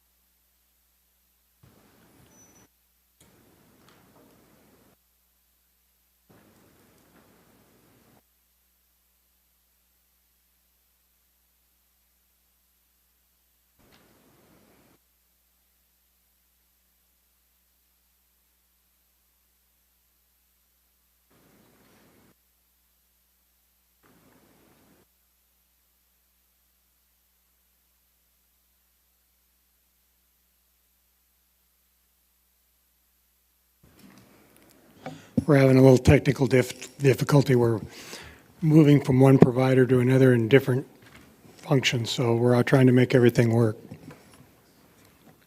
Are you ready? Ready. Okay. Good evening, Delisa Geerling, Community Development Manager, and tonight for your consideration is the approval of the submission of the 2025-26 Annual Action Plan and its companion item, the approval of the CDBG public service allocations to nonprofit organizations. I'll be providing an overview of the action plan process, grants that the city receives, and the associated budget for next year. So for those that are not aware, the community development side of the Housing and Redevelopment Division is funded through grants received from the U.S. Department of Housing and Urban Development. The city does not apply for these grants. The city is considered an entitlement city due to the city's population, number of residents in poverty, number of overcrowding, and many other factors. Annually, HUD notifies the city of its allocation, so from year to year, the city does not know what amounts it will receive. The city does receive the Community Development Block Grant, the Home Investment Partnership Grant, and Emergency Solutions Grant through the entitlement process since 1999. As an entitlement city, every 5 years, the city must complete a 5-year consolidated plan along with the yearly action plan and an associated yearly budget. During this process, the city engages the community with 2 public hearings with a 30-day comment period. The city staffs work with the Housing and Human Services Board to create an annual budget. Then the completed action plan is forwarded to City Council for approval to be submitted to HUD for their approval no later than August 15th to begin spending funds October 1st. So the 2025-26 action plan is our 3rd year of our 5th year of the process. Excuse me. Sorry. So the annual action plan covers the Community Development Block Grant, the Home Investment Partnership Grant, and Emergency Solution Grant. The next few slides, I'll go into more detail about each of the grants. So the Community Development Block Grant is the most flexible grant that we do have. However, even though it's flexible, there are still categories and caps that we must adhere to in order to use these funds. It is to develop viable urban communities and to benefit the low to moderate income Irving residents. The City of Irving uses these funds for our in-house home rehabilitation program where qualifying residents may receive assistance with home repairs such as a new roof, new plumbing, or electrical repairs. The city also uses these CDBG funds to enhance recreation centers and parks in eligible areas, as well as public service agencies. This is where the city is able to provide up to 15% of our CDBG funds to area nonprofits to assist in the community programs. The Home Investment Partnership grants. This provides decent and affordable housing to low and moderate income households. The city uses this for our down payment assistance program, and this program provides up to $50,000 for first-time qualified home buyers. We also partner with the Community Housing Development Organizations, or CHODOs, to rehabilitate or construct affordable housing for our community. Emergency Solution Grant. These are our most restricted funds, as well as our smallest grant that we receive. Our activities are limited to these activities that are listed on this slide. This year, our program here, we will be focusing on rapid rehousing due to the rising cost of rents and our limited ESG funds. So as mentioned earlier, the community development side of our division is funded through HUD. HUD notifies the city annually around April or May of our funding amounts so that we can set our budget through the action plan process. Funding amounts can vary from year to year, so we have to be flexible because the division depends on these funds for not only program, but staffing cost. Since we depend on these funds, programs offered in staff time are only restricted to the eligible activities that HUD allows, and those eligible activities as we described in the action plan. So for our upcoming year, the city will receive a little over $3 million, which is an increase from our previous year. So our recommended budget this year, in CDBG, we're using the funds for administration, the home rehabilitation program, public services, public facilities, the Section 108 repayment, and housing services. And just as a reminder, the Section 108 repayment the Section 108 loan was used to expand the Georgia Farrell Recreation Center a few years ago. In home, the funds will be used for administration, CHODO reserves, and the affordable housing, which includes our down payment assistance program. In ESG, it will be used for administration and the city's in-house rapid rehousing program. So the city can provide up to 15% of CDBG funds to area nonprofits to provide public services to the Irving community. The 15% for this coming year was $333,854.10. As you can see, we're allocating 14.9% of our 15% that we are able to allocate. This is a competitive process where the city solicits, typically in May, for nonprofits to apply for our program and to receive assistance. Once there's a valid application, the applicants interview with our Housing and Human Services Board, and then the board determines the allocations to be included into the recommended budget that is submitted to HUD. At last month's Housing and Human Services Board meeting, the board approved the action plan and the associated budgets to be presented tonight. Along with the budget in the previous slide, the board finalized their public service recommendations to the 4 agencies listed here: Irving Cares, the Visiting Nurses Association of Texas, Family Promise of Irving, and Volunteers of America of Texas. This year, we only received 5 applications. During the annual action plan process, to get resident feedback and suggestions, city staff holds 2 public hearings and a 30-day public comment. This year's comment period began on June 17th and ended in July 18th. We also advertised the public hearings and the proposed budget in the Irving Rambler on June 7th, and then as well as we posted it on our website. Our public hearing number 1 that was held June 18th at our Human Services Board meeting, there was no comments made. At our second public hearing on June 10th, one resident spoke. She reminded the public about public comment period and also commented that additional funds should be used to address the homeless. The city received 23 written comments from residents and businesses during the public comment period. 22 comments received were in support of additional funds and/or activities to assist with the homeless, where one comment was not in favor for any additional funding being allocated to the homeless. As part of HUD's requirements, staff included a summary of all the residents' feedback under the Summary of Public Comments section, as well included all written comments to the end of the action plan for review. If approved tonight, the annual action plan and other related documents will be submitted to the U.S. Department of Housing and Urban Development for their approval. If approved, our funds would be available October 1st. I'll be happy to entertain questions. Thank you, Delisa. Are there any questions from the council of Delisa? Dennis. Yeah, I got some questions and I got some statements. And I spoke earlier today, and especially when we look at the ESG, the rapid rehousing, and of course you've been listening to me for years, and I'm singing the same song that at some point the city has got to come alongside these nonprofits that are dealing with the chronic homeless.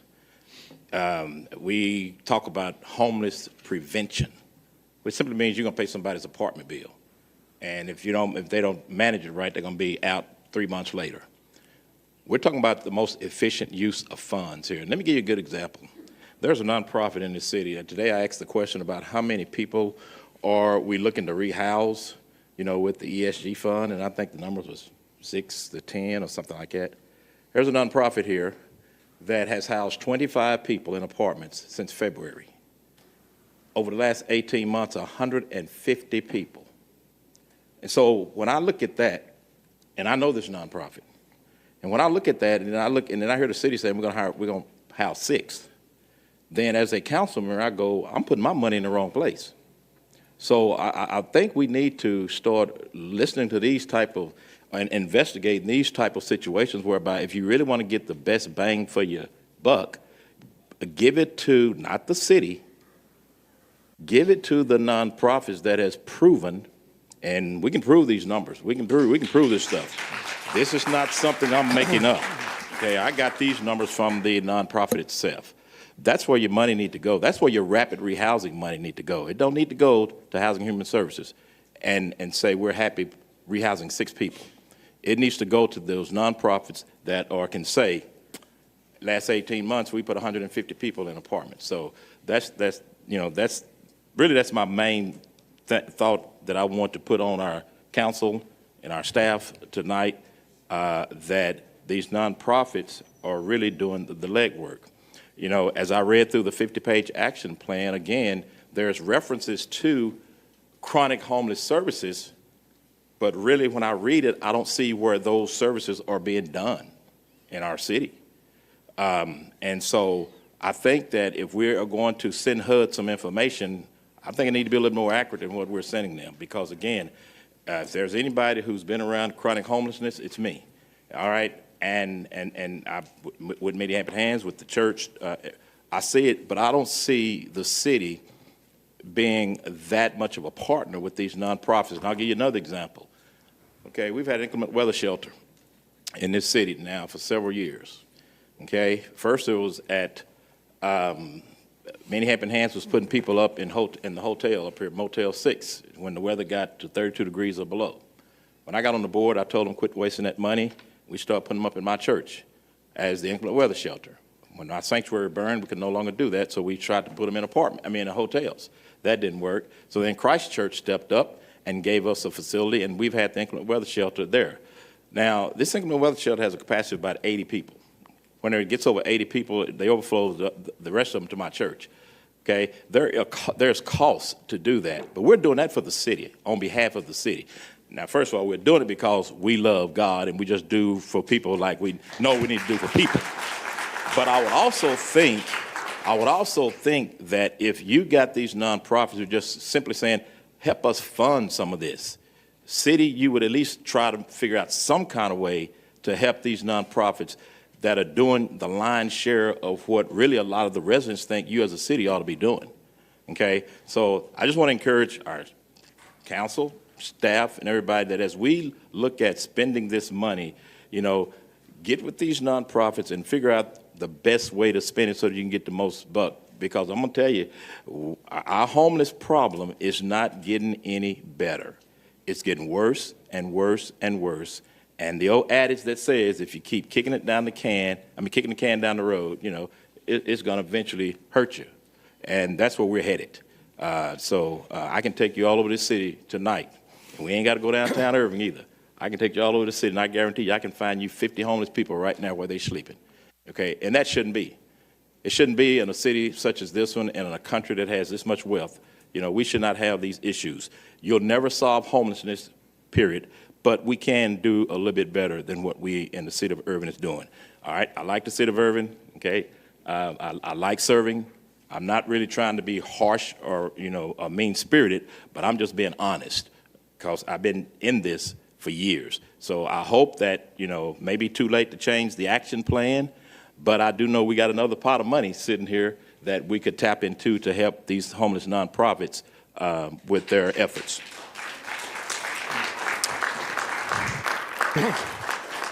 David? Thank you, Dennis. No questions to agree with everything you said there, Dennis. 5 people applied for this. Are we working with our nonprofits to let them understand this money comes with a lot of strings? I've dealt with HUD before, and one of my charities, and it was a 180-page document with a lot of strings attached. This time period right now, we got to get ready for the next time period where our nonprofits can start preparing now. To get HUD money, you better be prepared now for next year.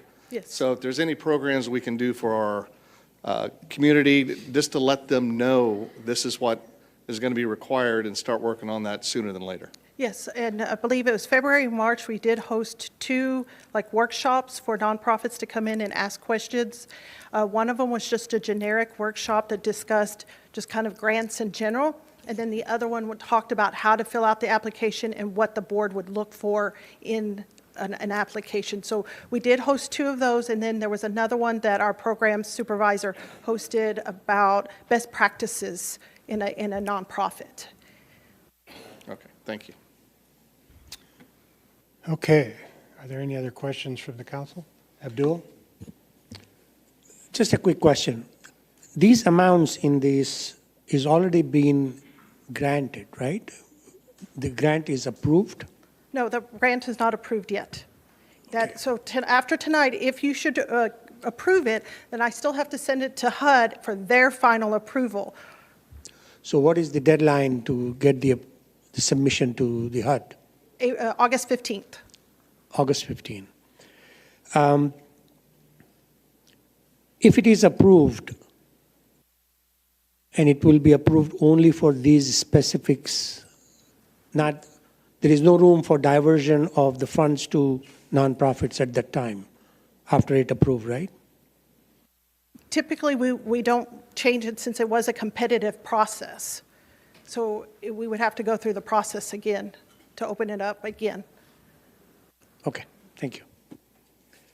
Yeah, just one quick comment, and I will be supporting the action plan, so I will be voting to support it. But I do have a request, Chris, and I'm just going to be specific to Many Helping Hands. Many Helping Hands' greatest need right now is case managers.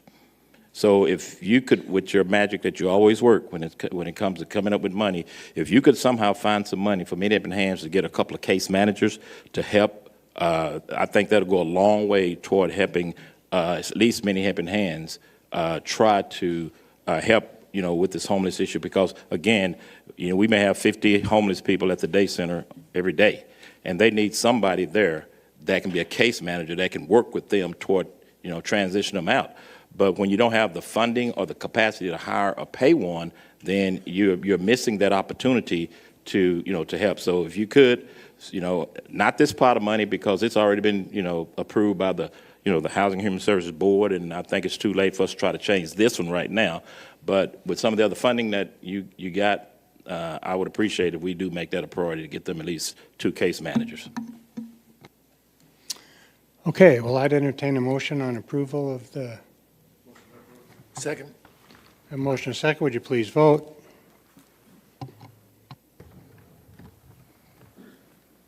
And it passes unanimously.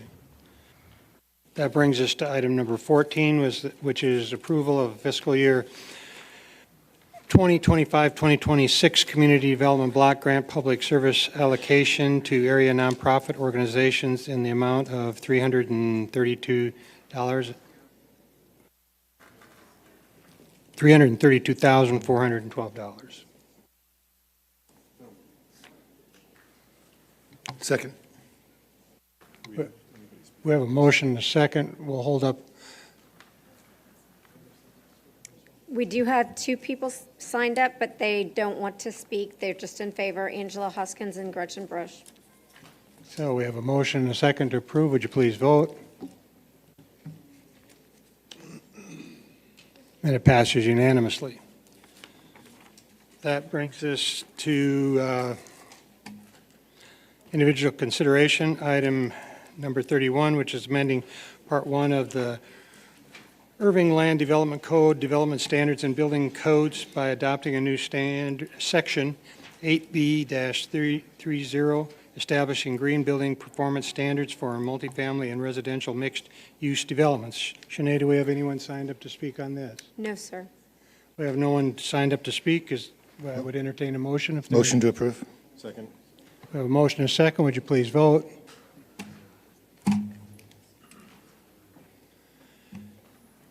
And it passes unanimously. That takes us to our zoning cases. At this time, if you wish to speak on any of our zoning cases, for or against, if you'd please stand and be sworn in by our City Secretary, Sinead Jennings. Actually, we did have people signed up to speak on 31. I apologize, but it passed. Is everybody okay with that? Okay. Do y'all still want to speak? You still want to speak No, on 31? Even though it passed? they're wanting to be sworn in. Okay, I'm just asking. There were people that signed up to speak on 31 and I missed it. All right.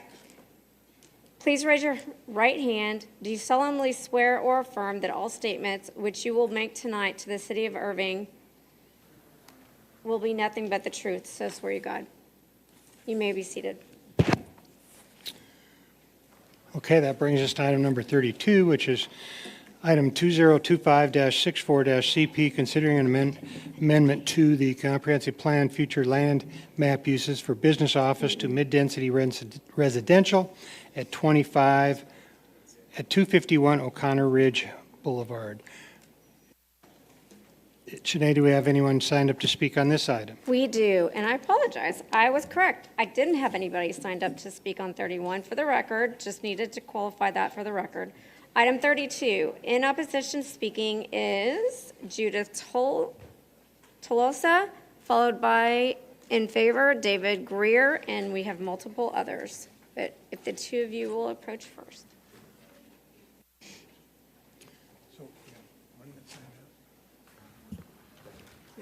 Good evening, Mr. Mayor and the City Council. My name is Judy Tolosa, and I live at 320 O'Connor Ridge Boulevard, Unit 25. My husband and I moved to Las Colinas in 2003. We bought a home in the Enclave at Windsor Ridge, and several years later we built a new home, also in the Enclave. Last year we sold our home and bought a condo at the Residences, which is off of O'Connor Ridge. We were attracted to the Las Colinas area because of its residential setting and the feel and its feel, plus the fact that it has an urban center within reach. Several years ago, the property that the residence now sits on was up for sale, and a developer came along with a plan to build a high-density development. This plan was rejected, and that developer moved on. Later, Savannah Development came along and planned to incorporate the plan that the city of Irving had approved many years ago. The plan that was in keeping with the residential feel that Las Colinas has always offered since Mr. Carpenter and Mr. Glatter first put pencil to paper while planning this stunning, one-of-a-kind community. It was and is an awesome vision. The red brick building office building has sat vacant all these 5 years. The plan to convert the office building into condos is not a problem from my point of view. Reconfigure the space, add parking, and that's the end of the story. However, a 14-story high-rise is an outrageous idea, and it will stand out in that area like a sore thumb. Recently, the city approved a high-rise condo structure in association with the Ritz-Carlton Resort in an area where there's a high-rise building already existing. Plopping down a 14-story building on O'Connor Ridge Boulevard, a tiny street that already feeds into 3 established residential neighborhoods, it will be an eyesore and a disservice to the hundreds of property tax-paying homeowners in those 3 neighborhoods, people who will be forced to pass this misplaced tower as they enter and exit their neighborhoods. Please take a moment and picture this tower at the entrance to your neighborhood. Would you like to see that? I don't think so. And I don't think that Mr. Carpenter and Mr. Glatter would have liked it either. Thank you for your time and your attention. David Greer, followed by John Cadenhead. That's the presenter. Okay. Are all of you guys presenters? Yes, we are. Okay, y'all have 10 minutes collectively. Okay. Do we have any other speakers for or against? I don't know. Okay. 'Cause Since we don't have any speakers for or against now, we'll have the representative speak. I'll pass it off.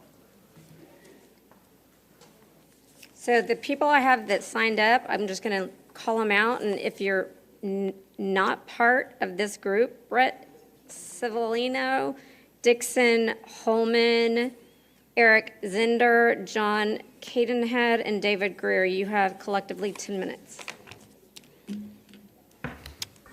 Thank you, Mr. Mayor, council members. I'm Dixon Holman, 7304 Bay Chase Drive, Arlington, Texas.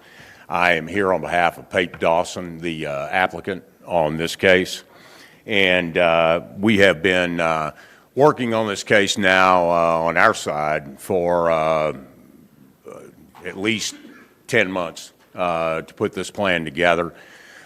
We first reached out to several of you and then various neighborhood representatives back in April of this year. Since then, we have held 3 community meetings. All of those meetings have gone between an hour and a half and 2 hours. The first of those took place on April 29th. The second on June 10th, and the third on June 30th. And we have gotten substantial input and feedback and the chance to discuss in depth and detail this project with the neighborhoods, and we have gotten a tremendous amount of support. And you have received, I believe, letters of support and signatures and support for this case. All of the letters that were submitted, and I believe there were 7 to our count that were submitted in opposition to this case, were all submitted May 5th or before. That was the date of our first Planning and Zoning Commission hearing, where we came and postponed the case until the first week of July. All of the communications since that date have been in favor of the case and are significantly higher than those that were submitted in opposition, as well as at least 3 of those who were in opposition in that group that were submitted May 5th or before have retracted that. They're now on the list of supporters that have been submitted to the city. So I just wanted to point out that we have been very sensitive to discussions with the neighborhoods and have reached out. We started working with the Las Colinas Association when we began, and we had some hiccups on being able to, who was going to communicate and who was allowed to do that. We worked through all that, and it's been smooth since. And we feel like we've got a very good relationship, and we want to continue to develop that. hopefully will be approved, and we want to continue that relationship with the neighbors throughout the development process, and then post the building, actually the new building opening and the repurposed building as well. So our case is somewhat unique in that it takes up two different types of purposes. One is to repurpose the existing almost 100,000 square foot office building that's been vacant now for years, and sets up very well for residential, which is sometimes very difficult. It gets talked about a lot to take a commercial building and turn it residential, but if the spans are too great and the layout doesn't work, it's a difficult thing to do. This one, according to our architect who's here tonight, is when he saw it, it was almost perfect to do this. And in that building, we'll have 34 units, and then the building that is referred to, and it's technically 14 stories, but 2 of those stories are subgrade, so it's 12. And then also the topography rolls, and I think we have a presentation here. All right. All right. That's not me.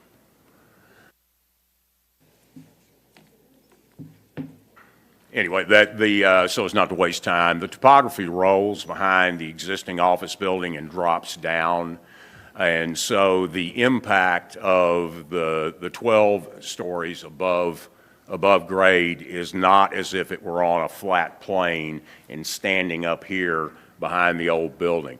The existing building is actually on a bluff, and its elevation from O'Connor Ridge is about 5 stories. When you stand on O'Connor Ridge to the top of that building, it's the equivalent of a 5-story building, and it's in front of the other. When we first had our community meetings, there was a lot of concern about the people in the new building would be looking down into backyards, and we went through all of it.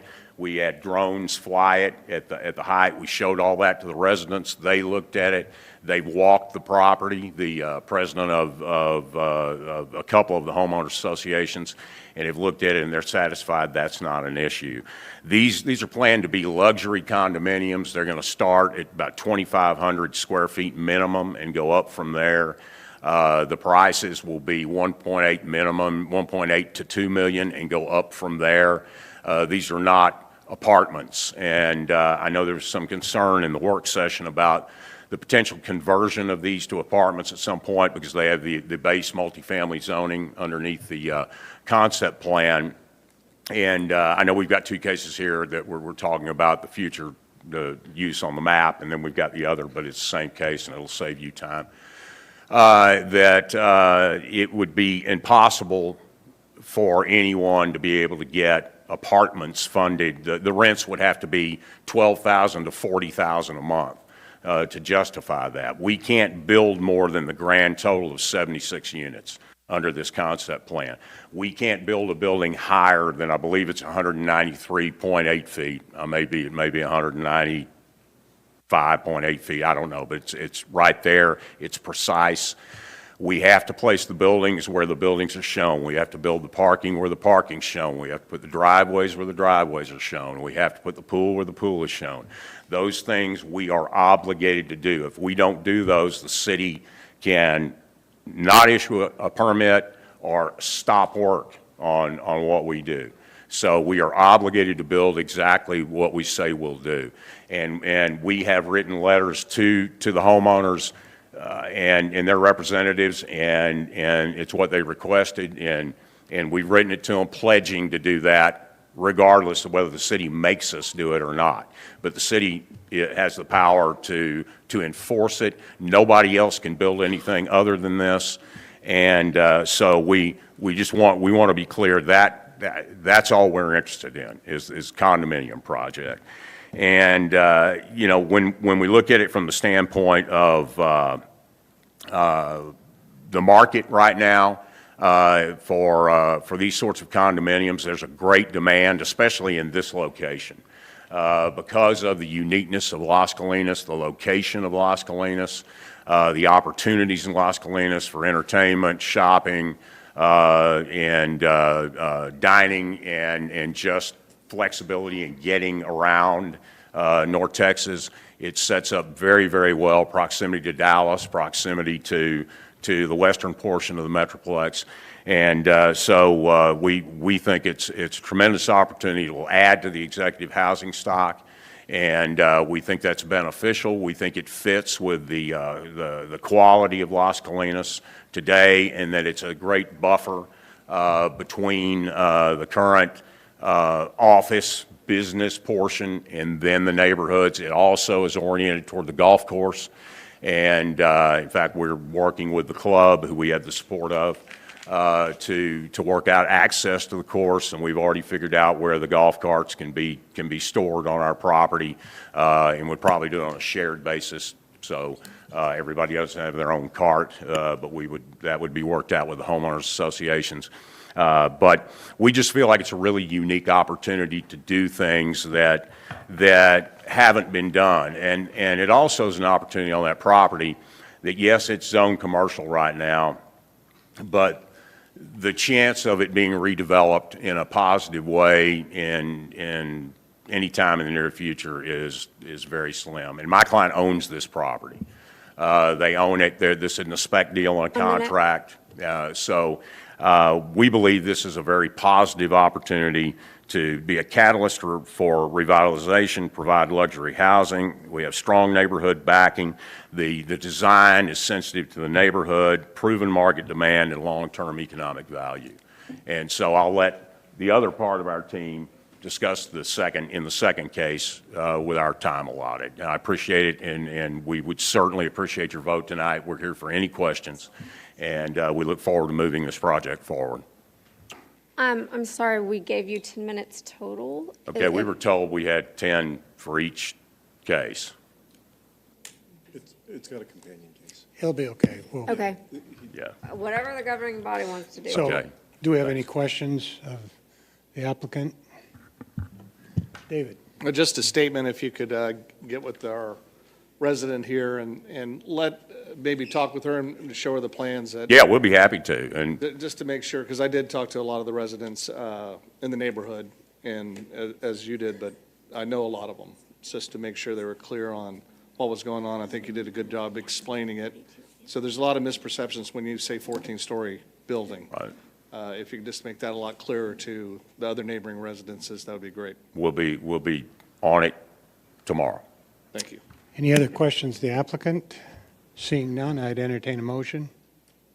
Motion to approve. Do I have a second? I have a motion and a second for approval. Would you please vote?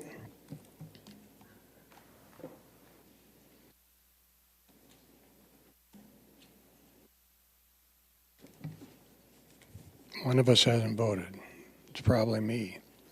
All right, and it passes unanimously. No. Mr., at 8-1. 8-1, sorry. The next item is the companion item, ordinance number 202565DP1 and 202566 MFCP, considering approval of a development plan from PUD 1 MFW Planned Unit Development Number 1 Freeway Uses per Development Plan Number 21 to PUD RMF1 Planned Unit Development 1 Multifamily Residential to Residential 1 Uses per Development Plan Number 21 First Revision, and a corresponding multifamily concept plan with variances to sections 2, 4, 14, 3, and 13 of the Unified Development Code, including reduced open space setbacks, parking, and increased maximum density and height at 251 O'Connor Ridge Boulevard. The applicant is the same. Are there any questions of the council for any of the applicants? Mark? Motion to approve. We have a motion and a second. Would you please vote?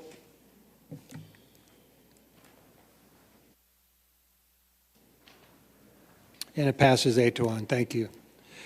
The next item is item number 34, which is 2025144CP, considering an amendment to the comprehensive plan future land use map with traditional neighborhood to mid-density residential at 14 15 West Airport Freeway. Shanae, do we have anyone signed up to speak on this item? We do. And guys, I apologize to y'all. I thought y'all were talking about the same case. So 33 and 34, we have multiple people signed up in favor but don't wish to speak. They are Angela Hoskins, Gretchen Broche, Lana Hansen, Laura Anderson, Marcus Womack, Michelle O'Keefe. And we have two that signed up to speak, and that's the applicant Megan Leish and Abby Pinner.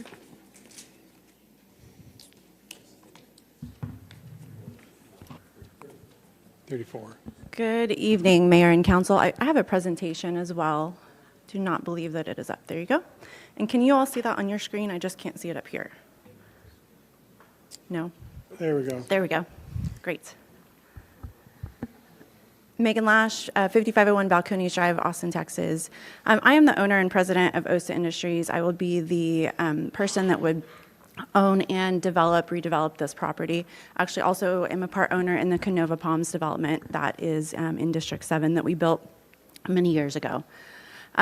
Real quickly, Texas-based firm. We have 15 years of multifamily experience. I've developed over 3,000 units utilizing the funding source that we secured last week for this development. We have green building practices in everything we do, and we have on-site management and maintenance at every community. So our property that we're here to discuss tonight is an existing multifamily development that was actually built in the 60s. We are here for a rezone because when we first started talking about this development back in February, we really wanted to improve the corridor look that the property has along the freeway. But when you start tearing down the first building, you have to start tearing down the rest of them. Currently, there is not fire access. There's fire lanes out there striped, but the widest road is 20 feet in width, and the other one to the far left of your screen is, I think, only 14 or 15 feet. So if a fire were to occur, fire access is not proper throughout the entire site. The buildings are also not sprinkled due to the age of the buildings. So this is a reinvestment into an existing community. Our plan is now to tear it down. We have a little bit more funding to secure, but we secured a big piece of it last week through the LIHTC funding process, and it makes up quite a bit of our capital stack. It's existing property. We did some neighborhood outreach back in February. We sent out over 180 mailers to the neighbors. We had a few people that did show up. Most people are happy, and we're also talking with the existing residents as well. Draft site plan, we are consolidating the buildings so that way we can get the proper fire access. We are improving the facade and making it more modern by completely tearing down the building. And then, of course, the life safety items, proper smoke detectors, fire sprinklers, et cetera. There's a question about parking spaces during the work session. There's currently 132 parking spaces on site. We're actually increasing it by 22 spaces. So we're increasing the spaces that are there. And again, we're keeping the density that's there in place. You will see a lot of variances, but a lot of these variances are already existing. I'll show you a list of those in a moment, but all the photos that you'll see, these next few slides, are examples of the properties we've already built in the metro, some of which are here in Irving, and just gives you a feel for the quality of what we do. Everything, I will, out of respect for your time, just kind of go through these quickly, but everything in red basically is already non-conforming. So a lot of the items that we are being listed as a variance, that's because they're already in place, and we are making some of them a little bit better. We are now farther away from the single family, so we're increasing the distance from the first building to the single family by quite a few feet. It's an example of what we're looking at from an elevation standpoint. This is a property I just completed in Dallas earlier this year. Just a lot more modern, better angles. And then these are all properties that we've completed, Austin and elsewhere. This one's in Arlington. Example of the unit interior is just completely going to, give it a fresh, obviously everything will be new, but these are all examples of what the quality of what we do is. Right now, there's not amenity space on the property. There's no fitness center. We'll have a kids' room, outdoor courtyard, a cyber lounge, and a community gathering space. Here's Canova Palms that's here in Irving. And that's about it. I'm here for questions. Questions? Al? Yeah. good to see you. Good to see you. How you been? Good. You always do good work. Thank you, sir. So I want you to know that. Thank you. And what I think you're going to do with this piece of property is really going to be taking a somewhat of a blighted situation and really turning it into something really good. So thank you for taking it on. Thank you. David? Are there, if no other questions of the applicant, I will go ahead and entertain a motion. Second. We have a motion and a second. Would you please vote? And it passed unanimously. I think the thing that sometimes gets lost in the shuffle is we get people that come down and say there's no affordable housing in the city of Irving. And there are affordable housing within the city of Irving. It's just that the city doesn't build them. Most recently, the one that was just built down the street. We were very involved with that. A lot of the times where we get involved is when the plan is something we can get behind, we approve it as a council, which gives them more points to be able to get the federal dollars. So my frustration sometimes is that people say the city's not doing anything for affordable housing. We are working where we can, and as we can do this, we're more than happy to do it. I'm very excited about taking some of the areas, some of the multifamily in our city that needs to be refreshed and better opportunity for people to live in. This is one of those that meets that criteria. So thank you for doing that. But again, I want the residents, we have one resident that comes down quite frequently, and she's always saying we don't do any affordable housing. This is an example that you are doing, so thank you very much. We have a companion item with this, item number 35, which is 2025-54ZC and 2025-143CFCP, considering approval of a zoning change from RMF2 Multifamily Residential 2 to State Highway 183 Overlay to SP2 RMF2 Generalized Site Plan MF Multifamily Residential 2 and State Highway 183 Overlay with multiple variances, including but not limited to maximum density, width of setbacks, minimum parking, minimum open space, and landscape, and maximum height for reconstruction of a multifamily use at 1415 Airport Freeway. I don't believe there's any questions of the applicant, so I would entertain a motion. I have a motion and a second. Would you please vote?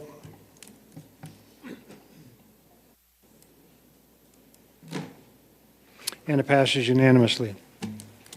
Item number 36 is 2025-145ZC, considering a zoning change from CN Neighborhood Commercial and SP2 CN Generalized Site Plan Neighborhood Commercial and self-storage uses to SP2 CN Generalized Site Plan Neighborhood Commercial and self-storage uses 3451 and 3461 North Country Club Lane and 3431 Finley Road. Sinead, do we have anyone signed up to speak on this? I'm assuming the applicant, Aaron Crowley. I believe the applicant is with us. City Council, city staff, mayor, thank you for having us out. My name is Aaron Crowley. I live at 6510 Copper Creek Drive in Dallas. Also, Trevor Hannes is here as well. Wanted to bring before you tonight this rezoning case for a piece of property that an affiliate of ours owns and has owned for a little while, looking to rezone in part. One of the parcels is currently zoned as commercial neighborhood with an accessory self-storage use. It was rezoned, Councilman Webb, as you mentioned earlier, back in 2018. And at that time, it was to comprise a 105,000 square foot self-storage facility, as well as a soccer field to the southern parcel.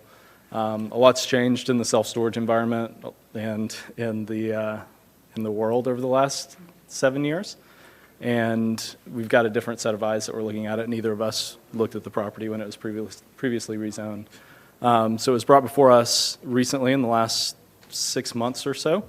And as we evaluated the property and the best use, we really wanted to reduce the impact of the self-storage facility, taking it from 105,000 square feet down to about 71 to 75,000. As we discussed in the planning and zoning meeting a few weeks ago, there is quite a bit of self-storage in Irving and Dallas and in the country.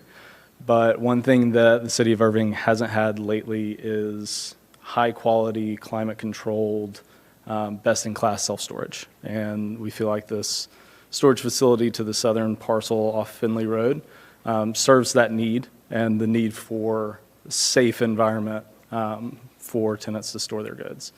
In addition to the self-storage facility, we are looking to develop 3 single-story small bay flex office buildings.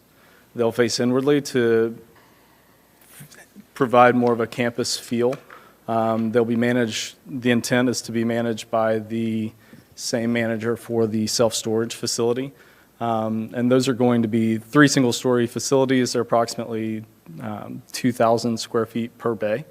So the intent would be to bring 12 additional businesses to the city of Irving.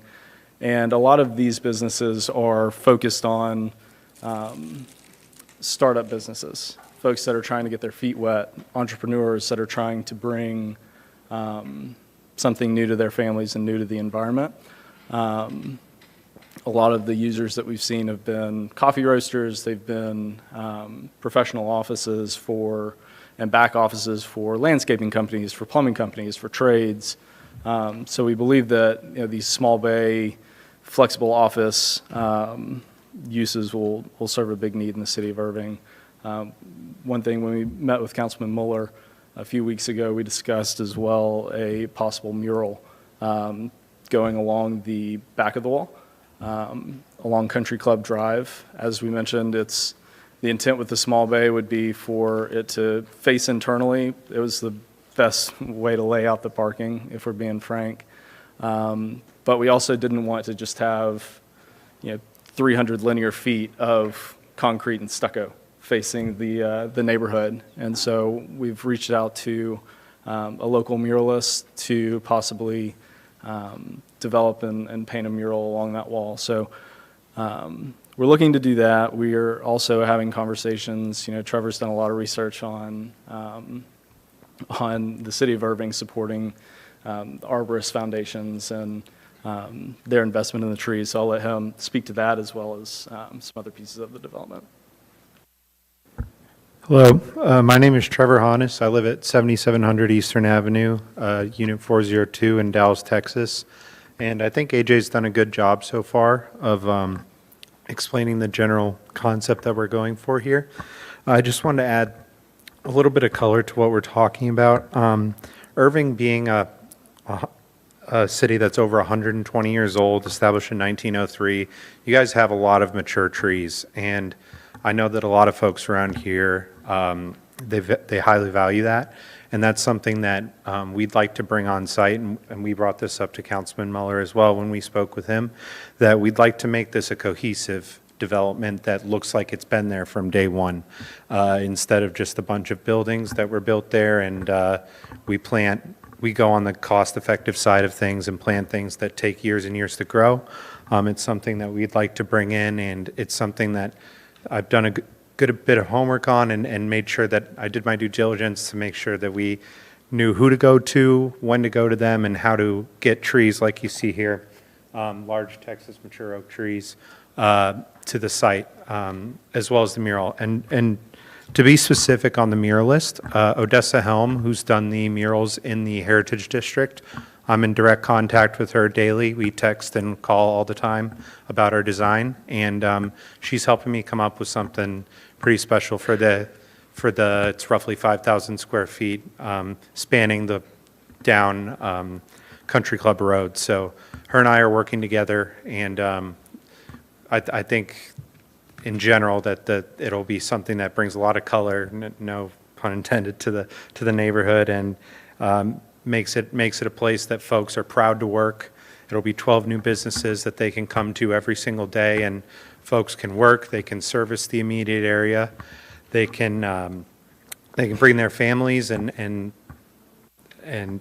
they can they can show, a mother or a father can show their kids their business that they grew and established right there in their, the center of their home. That is Irving. And that's something that we view ourselves as. We view ourselves as a partner to the community rather than a core developer here. We want to establish something that's here for years to come, and something that's really special for the city. So we're doing everything we possibly can. We've worked with Kenneth Bloom and the city, and so far we've done well to get approvals, and we feel confident that this will bring light and just a good buzz around a piece of land that's been vacant for over 20 years. And it's a cohesive design. It's something that we're proud of, and I hope y'all all will see the value in that and grant us your vote this evening.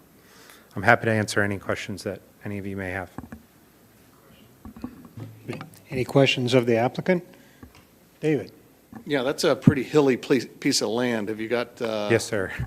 All the design work, or? Our man Ozeal here, that's their specialty in terms of grading.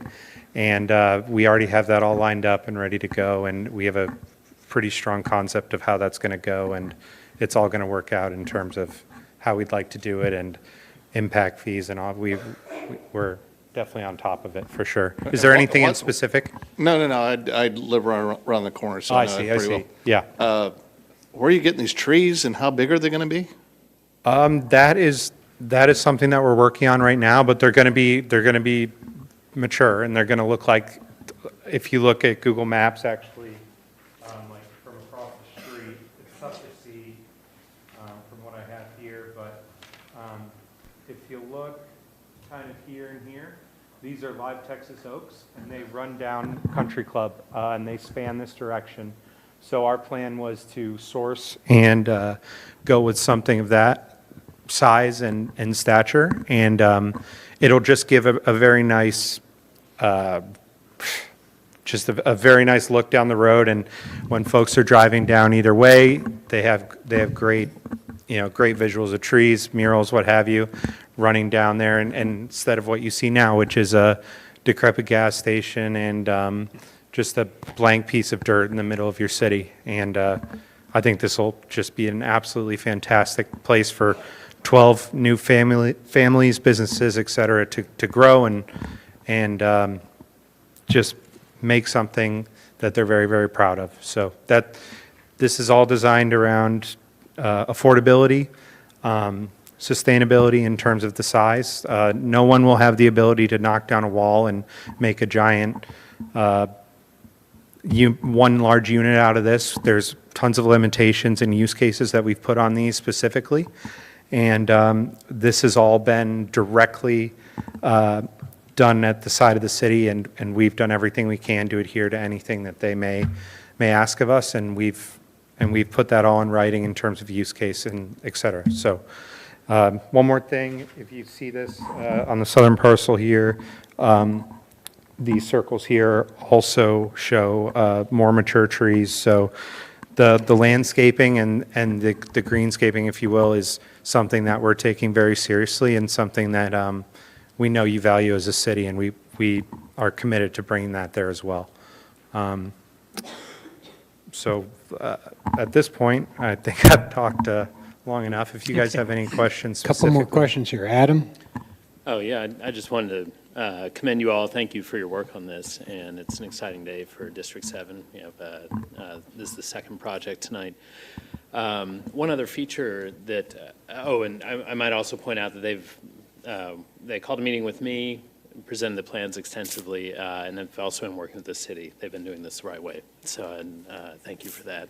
Thank you. One other feature I wanted to point out was just the modular concept of the design. Yes, sir. With those last two lots. Yes, sir. So should the status of those lots change and those final two corner lots, they could essentially extend the design to Yes. match this development. Thank you for bringing that up. So as Councilman Mueller stated there, the design here essentially if you look at this building here, if these folks here ever decide that they're willing to sell their businesses at some point, we structured this design layout in such a way that we could actually extend down this way, possibly another curb cut or what have you, and that could bring possibly another 6 to 8 businesses running down that way as well. So we've set it up in such a way that we're looking into the future on this, and we're not being short-sighted. If we do have the ability, hopefully, and those folks deem their businesses sellable or for sale, if you will, sorry, we'll be able to acquire it and bring more business into the area, and it's something that we're committed to as well. Does that answer your point, Councilman? Thank you, thank you. And Al? Yeah, and looking at not only the site that you have selected and the traffic patterns, and also the traffic pattern if you acquire that other property that's, I guess, to the, I would imagine, the south part of your, can you speak to that? Or has there been a traffic study or anything that you can kind Yes, of so share with us? we've worked closely with traffic, and the thing about traffic is, Councilman, is these businesses, based on our case study that we've done on this particular asset, they're mainly appointment-based, so it does not have a big impact on traffic. So this isn't going to be like a strip mall, if you will, or that sort of thing. This is going to be something that folks generally set up an appointment, or it's very, very few cars coming in and out. AJ, if you want to add anything to that. No, I think Trevor hit the nail on the head. And from a self-storage standpoint, storage generally is a very, very low impact business. And given the size of this facility, and one of the variances was for the parking, I think that speaks to that as well, that as Trevor mentioned, these are generally low impact businesses. A lot of them are going to be professional offices and not distributors, but like a coffee roaster or speech therapy. So businesses that are operating generally by appointment or as office spaces.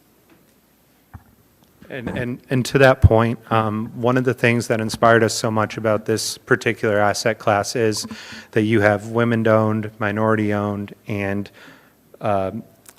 businesses in general that are focused on folks that need a space to begin their business and then grow from there. And this specific footprint that we've designed is catered around that. So these folks, whether they want to stay or whether they want to grow and open up a larger brick and mortar somewhere in the Irving area, it's totally doable, and the rents and the size of the units are all set up and to lend to that. So one of the main users that you'll see actually is speech therapy, childcare, things like that. And again, Councilman, those are typically use cases that will not drive a fair amount of traffic. So it's something that it's for the betterment of society, in our opinion, and it's something that helps folks, and I think it's just a win-win all around. It's developing a piece of land that, Councilman Webb, I know that your church is fairly close, and I know you're familiar with the area, so you know how long that land's been sitting there. And we believe that this is going to bring a lot of business and a lot of joy and happiness to folks in the area. Dennis, you had some. Yeah, I'm glad you're back to do something with that corner. It's going to be a big improvement for that corner. And I love the idea that you plan to eventually, if you could, buy out that car wash and that tire shop or repair shop, you know.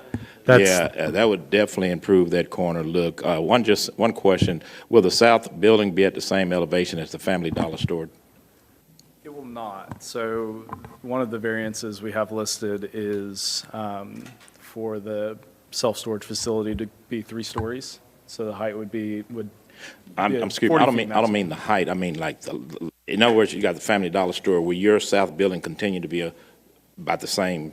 It won't have to rise and go up and nothing like that. It'll be on the same grade, but that's what I really meant. That's what I really meant. And to Councilman Pfaff, as you know, you mentioned it being very hilly. The intent would be for the parcel on Finley to be on grade and for the other 3 buildings to be at grade. So there would be a slope coming down that road as you travel down. We're not looking to level it and add a bunch of grade change from the curb cuts and everything there. So we'd look to maintain the grade level at Country Club and at Finley and then connect them internally. And to your point, Councilman, that grade change, which roughly in our studies is about 8 feet from there down, as you know. The reason we designed this layout in this way is because this small bay and these businesses that will build up there, they're single story. So we're not going to have a 3-story storage building 8 foot above grade of something else, which is intrusive. That we're trying to be as non-intrusive and as cohesive, as I've said before this evening, to this particular area as we can. So we think that the single story up on that grade is going to be far more appropriate for our use case than something that would be multi-story. So does that, Councilman Webb, and does that answer y'all's questions? Hal? Yeah, would you put your plot that you have there that shows Yes, sir. what you're planning to do right there? Yes, sir. Point out where that storage building will be, so I have because if you're going to take it up. Right here, sir. Okay. Thank you. I can bring it No, closer that's fine. if you'd I like. got it. Okay. Okay, being no other questions of the applicant, I'd entertain a motion. We have a motion and a second. Would you please vote?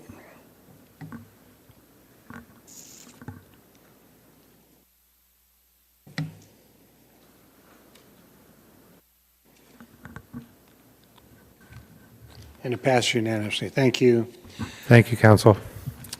Item number 37 is 2025-169ZC, considering zoning change from R7.5, single-family residential 7.5, to SP2 R7.5, generalized site plan, single-family residential 7.5, with variances to the width of the driveway approach, and to allow a fence within the side yard setbacks on a reverse frontage lot at 2432 West 6th Street.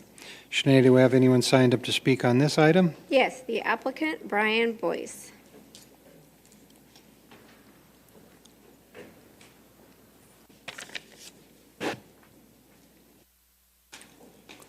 Good evening. Good evening, Council. My name is Brian Bowles. I live at 2432 West 6th Street. Definitely want to keep this short and not take up your time, but grew up in Irving my whole life. Did 5 years in the service, came back and wanted to have a family here and raise my kids in Irving. Moved there about 10 years ago. Throughout the years, there has been speeding, accidents, you name it, up and down the street. 2019, there was a fatality with a motorcycle and a drunk driver. They were both intoxicated. Took matters into my own hands about 2 years after that, and I put in a retaining wall to protect myself and my family at night. Didn't know I needed a permit to do that within the bounds of my property, but I wanted to improve the quality of life for myself and my family and not be worried about a car coming into my house. That's about it and the reason why I did it. Any questions? Questions? David? Yeah, I guess the only question that came up during work session was the quality of it, not the fact it was there. If you can just tell us a little bit about that. Yeah, I mean, I did everything by the book. I kind of do a little bit of this stuff for a living, so I put in a footing, foundation, rebar, dowels, everything. So it's rock solid. Mm-hmm. Any other questions? Seeing none, I'd entertain a motion. We had a motion and a second. Would you please vote? Thank you.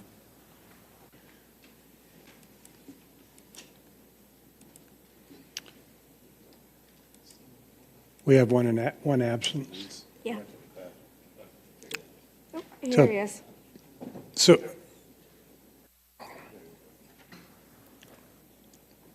and it passed unanimously. Item number 38 is ordinance 2025-173ZC, considering a zoning change from PUD Valley Ranch for SP1 RAB, Planned Unit Development Valley Ranch for detailed site plan, restaurant with attended accessory uses for the sale of alcoholic beverages for on-premise consumption, the PUD Valley Ranch for SP1 RAB, Planned Unit Development Valley Ranch for detailed site plan, restaurant with the attended accessory uses of the sale of alcoholic beverages for on-premise consumption with a variance to the required parking, 8350 North MacArthur Boulevard, Suite 120. Sinead, do we have anyone wishing to speak on this item? No, sir. Seeing none, I'd entertain a motion. Motion to approve. We have a motion and a second for approval. Would you please vote?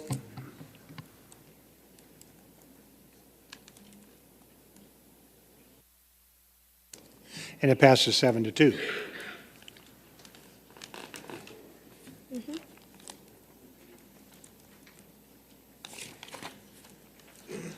Item number 39 is ordinance 2025-180ZC, considering a zoning change from R6 to single-family residential 6 to SP2 generalized site plan for single-family residential 6 to a variance to the rear yard setback at 2233 West Biscayne Drive. Sinead, do we have anyone signed up on this item? The applicant, should you wish for her to speak, Ms. Megan Newman. Okay, are there any questions of the applicant? Seeing none, we have a motion for approval. Do I have a second? We have a motion and a second. Would you please vote?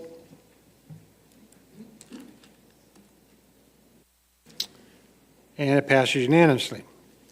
Item number 40 is resolution confirming the appointment of the city manager of the Commission of Service on the Firefighters and Police Officer Civil Service Commission to a term expiring July 2028.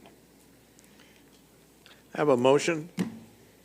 I move to confirm the appointment of Benedict Parks to the Firefighters and Police Officers Civil Service Commission to the term expiring July 2028. Mayor, I have people who have requested to speak on this item. Yes, so we have a motion and a second. We now have input coming from people who have signed up. People who have signed up to speak, but people who have signed up that don't wish to speak but are in favor, and they've written this, of Benedict Parks is Amy Stevenson, Gretchen Broche, Angela Huskins, Laura Anderson, Judy Pearson, Patty Caperton. Now, the following people who signed up to speak: Sharon Barbosa, Eileen Parks.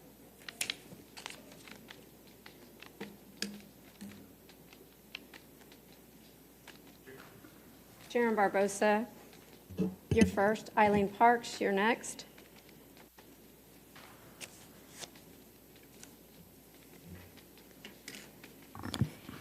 Thank you and good evening, Mayor and Council Manager and staff. Sharon Barbosa Crane, 2608 Allendale, Irving.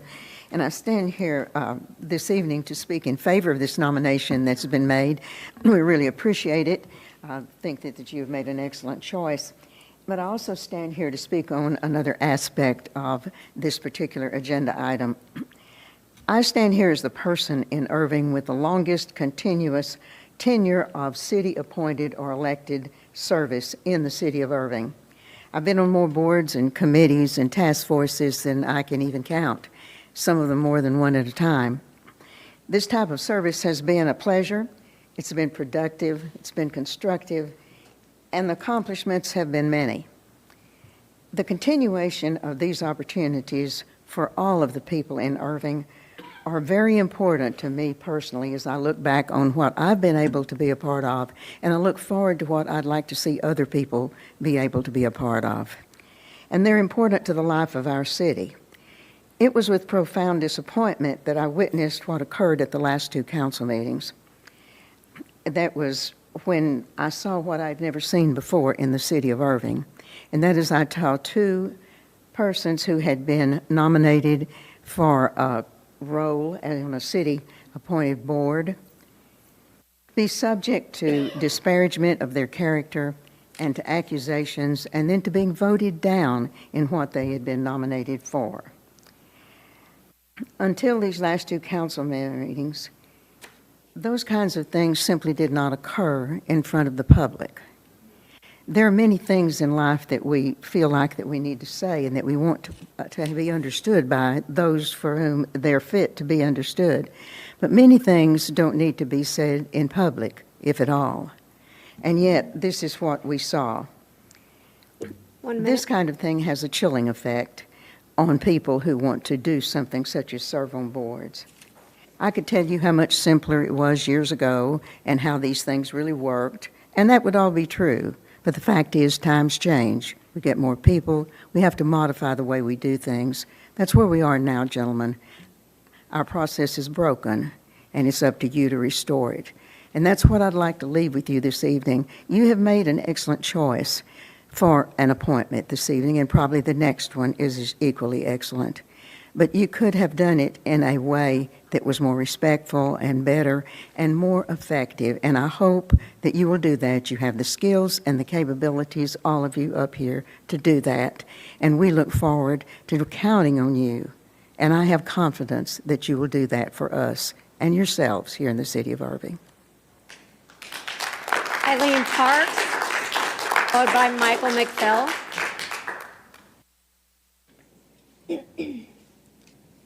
Hi, Mayor and Council. I'm Eileen Parks. I live at 2702 North Britton, Irving, Texas. I grew up here. I raised my family here. I'm here to support my son in nomination for the Civil Service Commission. I just want to let you know, as his mom, I could go on forever. I'm going to keep it super short. He's shown a dedication to community service and work ethic at a very young age in elementary school through his teacher and history corners and all kinds of ways. He picked up trash and just for fun.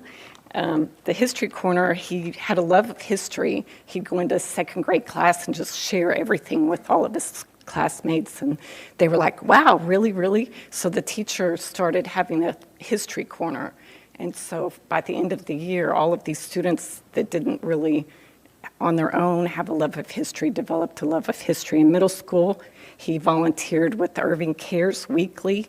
He was part of a lot of different community involvement there. He's got his first job at 12 as the soccer referee, which he continued to do throughout his school, high school, college. And at one point, he had in college 3 jobs while going to school full time. After college, he chose Irving as his home, and he's continued to show civic commitment to Irving. He wants to continue to do that, and it's my opinion, strongly, not unbiased, that he would make a very good nominee candidate for the Civil Service Commission. Thank you for your time. Michael McPhail, followed by Robert Sheets.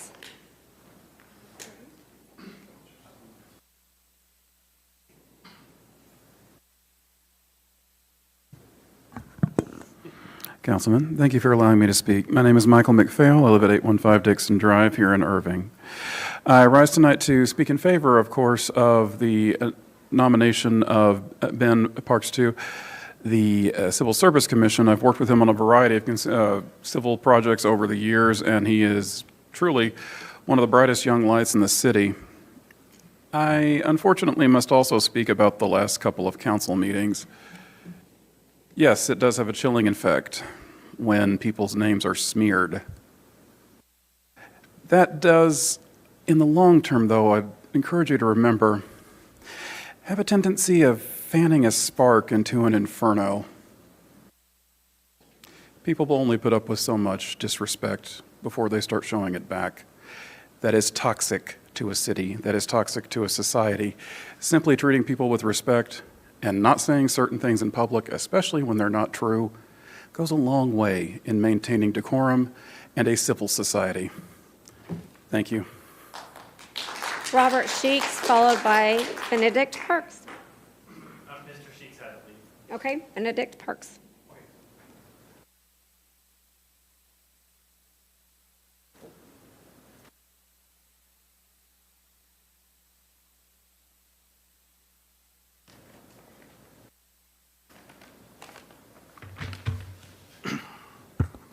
Good evening.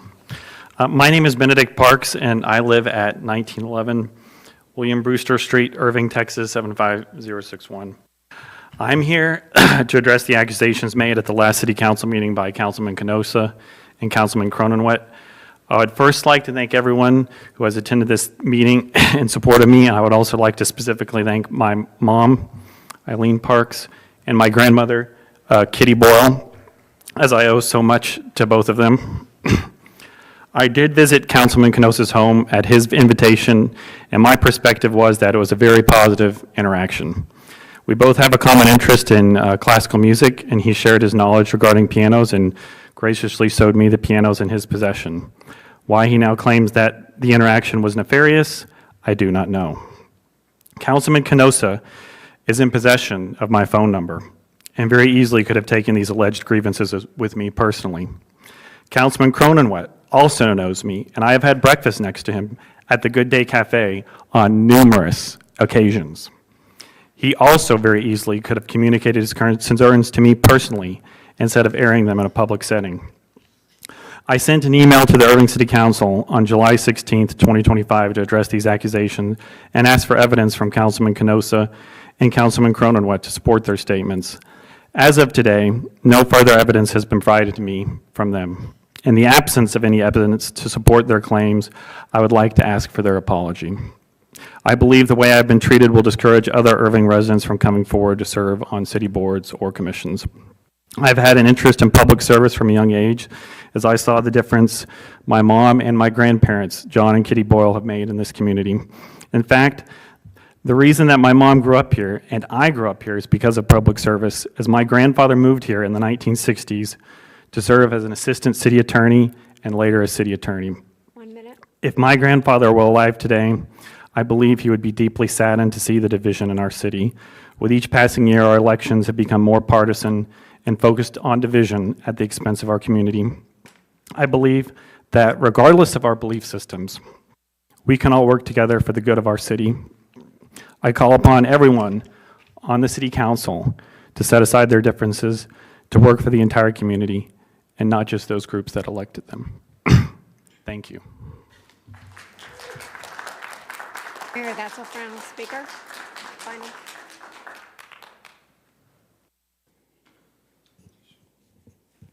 Well, just want to make a brief comment, obviously. I don't want to make it as heated as last time, but, just I think it's worth to, mention something, because I will obviously be voting no, and I want to explain why that is the case.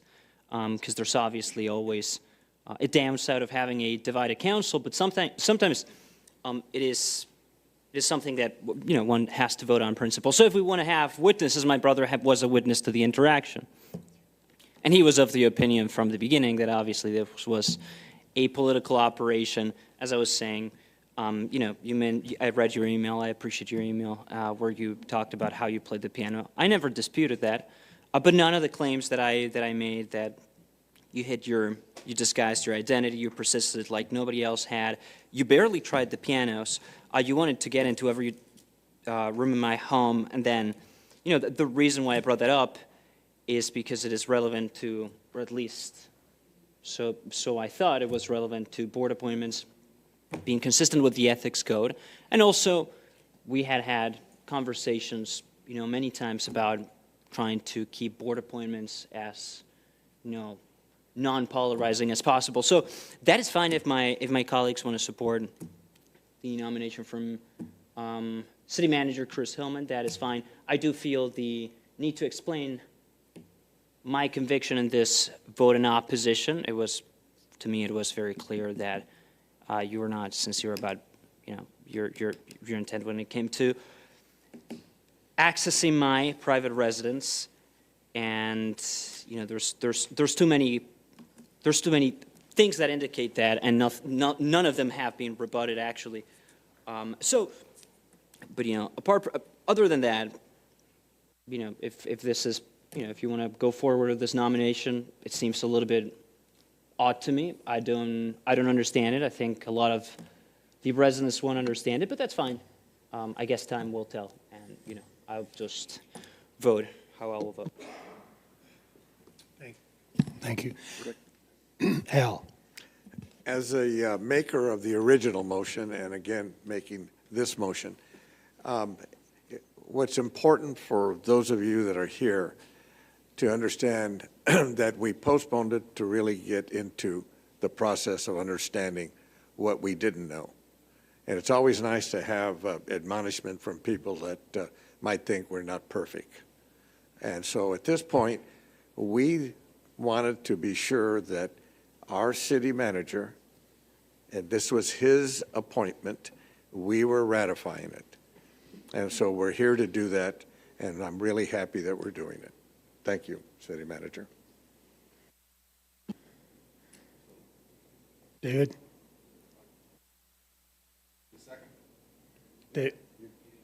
Was that a, No, he didn't make an. was that a motion? We already have a motion. Long time ago before you. We already have a motion and a second. Okay, that's right, I'm sorry.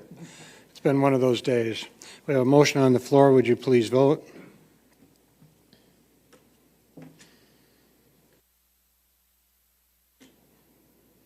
And it passes 5-4. The next item on our agenda is a resolution reappointing to the Irving Hospital Board Authority. David? Yeah, I move to reappoint Dr. Alan Furman to the Irving Hospital Authority Board to a term expiring June 30th, 2027. We have a motion and a second. Would you please vote? And it passes unanimously. I believe that brings us to the end of our agenda. We'll stand adjourned at 9:41. Thank you, John.